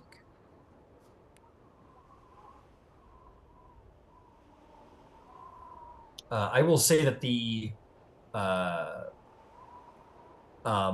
no longer in the actual reliquary, but in what is largely like, what would he give you? Yeah, actually, he'd give you that. That's actually pretty cool. You see that made out of cloud, literal solid cloud, is what looks like a small crown-shaped box. And it can't put it forward enough. It is made of solid cloud. And he gestures to it and says, I'm afraid that the original reliquary which had placed it in, it is no more. The corruption of the crown was more than it could be a part of. The desecration too great. But I give you this. I do not know how long it'll last, but it is made from fresh cloud and should hold for some time. Forever, if it wasn't such a distinctly strange item it is meant to carry. The master builder, Alvar, who's just been kind of on vacation, says, if it's all the same, so it sounds like you have an ability to return to the mountaintop. Could you come pick me up when there isn't a death assassin coming after you? Or perhaps, even better, when you intend to return to Tal'Dorei? Maybe a Mon, if we're being specific enough. I don't want to ask too much, but I would rather not be assassinated. Honestly, that's better for us. I'm not gonna lie. You should stay here, enjoy your time. Maybe do some schematics or something. You know. I take no insult from being excluded from this divine errand you're all on. Congratulations to all of you for your heroism. I am a shipwright. Fair enough. Good luck. We'll I'm sure we'll get someone back to pick you up soon. Oh no. The good luck, don't good luck me. Good luck you. Who's on Fen? I got him. Are you on Fen? Are you on me? Not everyone can be on Fen. From the sounds Fen's gonna be a dinosaur. Fen's gonna be a dino. I'm on you then. I figured as much. Don't let go. Did we get? She just kind of looked at you with an arched eyebrow. So cheeky, this one. Depending on the weight ratio, I can hold one or two others. Ember would be one of the ones I would prefer to hold, as he weighs less than, say, Finch. Oh, sorry, Finch, your armor. I am going to be nearly weightless. Ember takes off his ring. He hands it to Finch, and he vanishes. Oh, nice. All right then, that should be it. Polymorph Fen. I love that. Eagle. Holy fuck! No, kidding. I'm kidding. Eagle myself and you eagle yourself, yeah. Nuzzle up to Zarvolg a little bit, just like a little head next to his head. All right, I'll climb on. Finch Beverly standing beside you, just like looking at that. It's like, Finch, what? Never mind.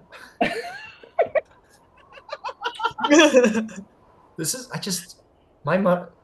Never mind. I don't know what I said. Yeah, I feel like they just like look at each other and like look back at this. It's like nobody's saying anything. Yeah. Yeah, you and I've heard Beverly about just the share. birds and the bees, but not the hobgoblins and the eagles. We just have been to the wrong parts of the country. Listen, but this group has largely, not done the whole trophy thing. So we've got, the druid and the ranger enjoying each other. That's fine. We can have a trope. It's very natural. It's very natural. Listen, I'm not going to kink shame, okay? Exactly. Okay, we got Zarvolg on the back of an eagle. Is there who else is being designated to which flight path? So we have big armor and menacing on the Finch has hold on. Ember, right? Finch has Ember. Ember's who is a ring, essentially. Who's going to be on back of the dog? I'll go dog back. Okay, Glint's going to be on the dog back. Anyone who's heavy needs to go on the dino because they're huge. Got it. So Glint. Beverly might be lighter than Nyx. I'm not sure. Is it Beverly? Beverly wears. Oh, never mind. Yeah. Then Nyx is going to be lighter. And Nyx is a prancing fey fairy. How heavy can they be? So they will actually carry Nyx in their talon. So you'll basically have a little perch from which you can see everything. Yeah. You guys are going to be in for the most wildest fucking ride of your lives. This is going to be. This is the most extreme sport that's ever been done in Xandria. With that, you all mount up. You look real fucking cool. As you do so, the headmaster will look at you, sort of step back as you all begin. As a reminder, Fen is kind of like a stupid dinosaur right now. He's kind of like, and is like largely unfocused because why would he be? I mean, stupid and furry or stupid and scaly, it doesn't matter. Hey, he's very smart. He's a very smart puppy dog. Actually, genuinely, what has he been turned into?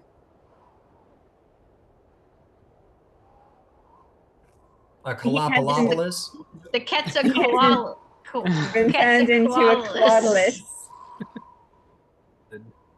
And if need be, Zarvolg can talk to him and tell him to follow. Nobody can even say it with a straight face. Colodolus.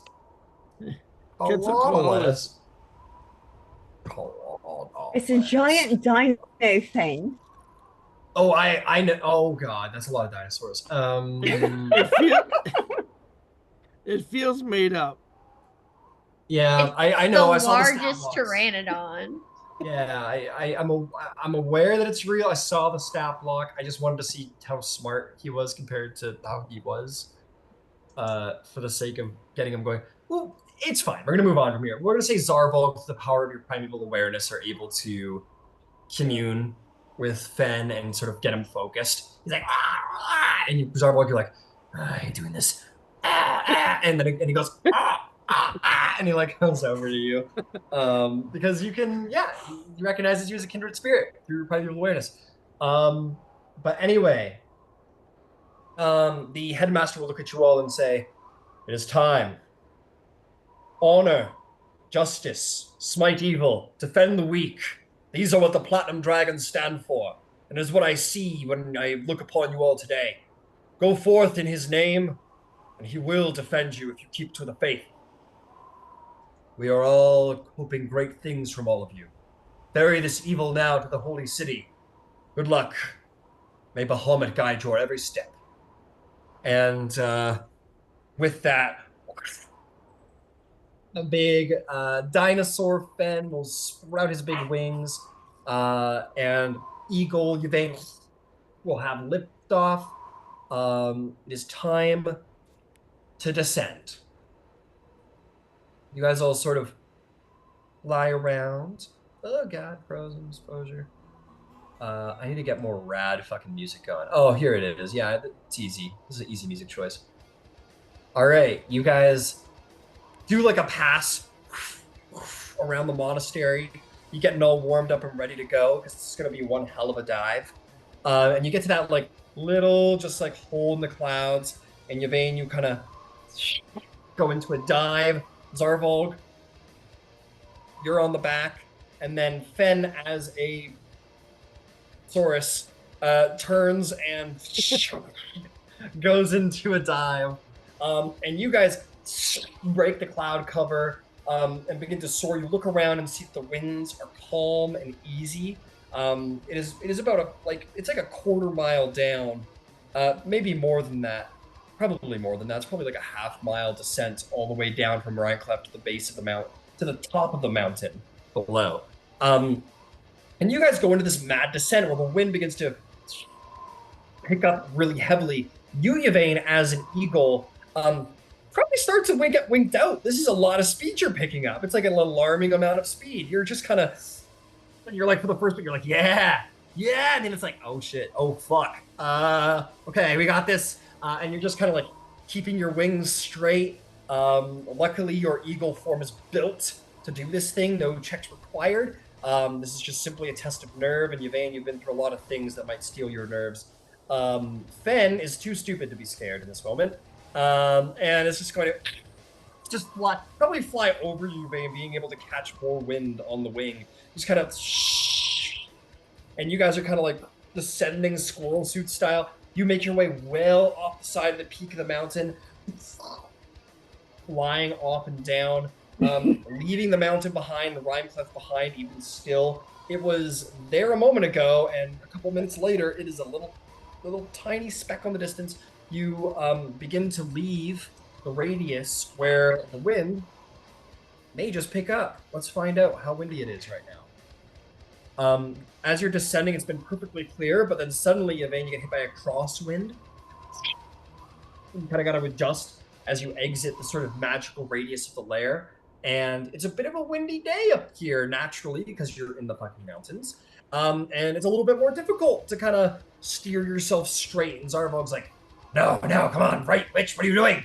Go ahead and Yvain, I want you to make me just like a flat strength check as a giant eagle, just to kind of steer against the wind.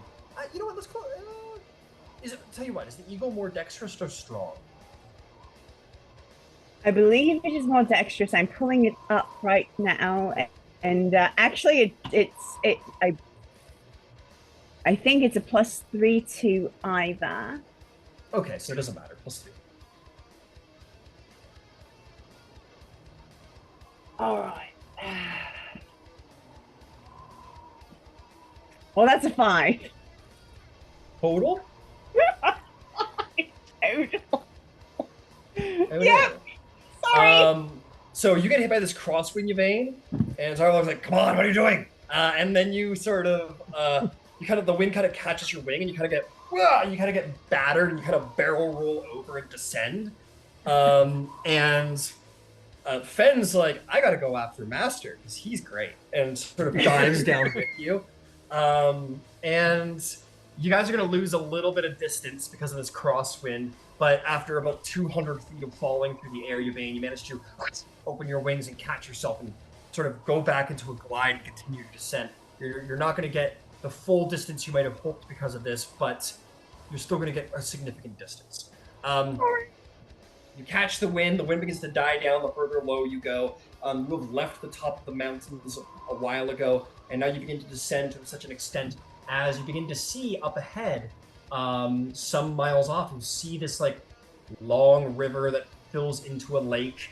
You see the trees below, and you even begin to see the tiny little crest of an ancient sort of foot-trodden road beginning to appear. You even see off to the north the village that you were presumably going to go to gather horses that you've left long in the distance, miles and miles and miles in that direction.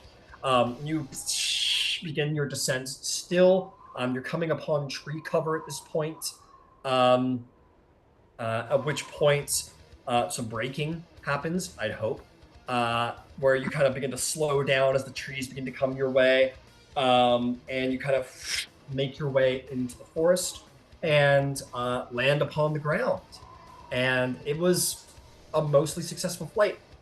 You guys are going to have achieved, Zarvolg, I want you to make me, or you're not proficient in calligraphy. Actually, let me ask. I'm going to ask generally. Zarvolg is going to be a check from you without a doubt. Is anyone proficient in calligrapher supplies specifically? I'm not. Ember, do you have calligrapher supplies? I have an inkling that you are. Not calligraphers. Cartographers. Cartographers, yes. Okay, so Zarvolg, I want you to make me a nature survival check, and Ember, I'll have you do one as well at advantage. Oh. I got a 25 on my survival check. Ember, I'm sorry you're in the ring. I just forgot that you were in the ring, so you can't see what's going on right now. My apologies. That's all right. No roll for you, ring boy.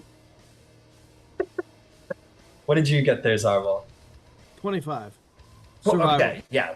So you're watching very closely as Yvain begins to make the final descent into the forest itself.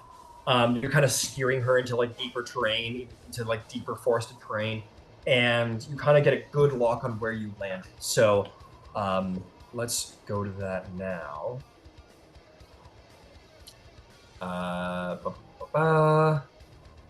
Let's go to Big Forest.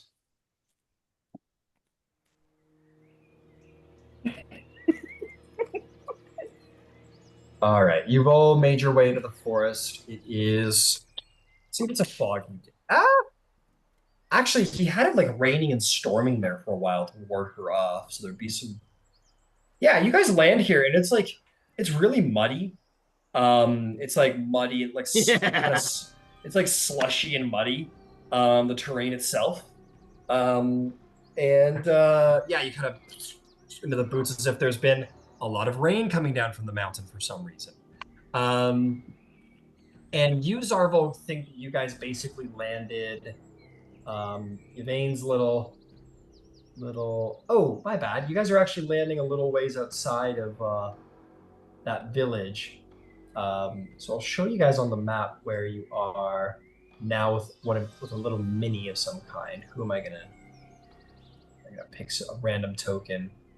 I have no fucking clue who this is. Don't at me. Just leave me alone. It's a mini I have. And you guys will have landed about here. So you lost about 15 miles on your descent from the plummet. But you still make good time. So there's still an option to go check out that one village. It's not too far off. It's not as far north as I had expected it to be. But you guys made about 45 miles, which is like quite a distance. Even including like the difficulty of descending a snowy mountain. This was a huge amount of time you gained here and chopped off of your travel. So you all take a minute to let the ringing in your ears stop from the wind and kind of settle as you're in this somewhat, actually probably very snowy forestscape. What happens? What do you do? What do you say? I just remembered that we've got the dwarf with his stubby little dwarf legs. It's okay. I have speed 30 now. Yay! What? They gave you 30? That's cool. Yeah. It turns out that taking off all this armor, I can actually move faster. It's been weight training all this time. Didn't even know it. Mr. Miyagi was right. Zarvolg, how would you recommend that we cover our tracks? Is there a spell for this? Are we simply walking serpentine? Yvain will look at Zarvolg and she says, I have passed without trace prepared. Yeah. You can use that if you want. I'll get us through here as quickly as we can. If we want... Ember, I assume... sorry, real quick. Ember, I assume you bamfed out of the ring? Yeah. Yeah, just to be sure who's involved. But yeah, please continue. Sorry. If we want to look at my summoning beasts so we can ride faster, this is a possibility. We can also just start walking for now and do it tomorrow. Whichever. I'm down for anything. For the passing without tracing, how long can you keep that up? I believe it's 1 hour at a time. Mm-hmm. Starting from the first hour, so yeah.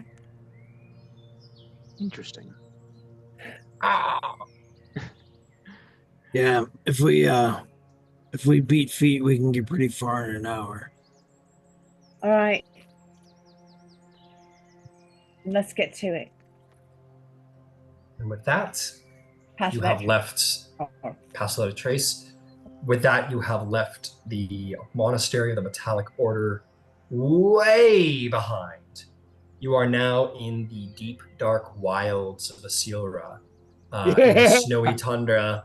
Yep, it is both muddy and slushy. This would be difficult terrain, but you have a ranger who will make it not slushy and muddy. Oh, yeah. Or at least it will be, but he will keep you guys moving at a decent pace. And as you begin to traipse through Vasselheim, you enter into a very dangerous game of cat and mouse, of assassin versus ranger, of the will of the Spider Queen versus the will of the Platinum Dragon. Let us see who reigns supreme next session. Hey, It's like Hobgoblin Ranger heaven out here. so are you saying that we're an elite adventuring team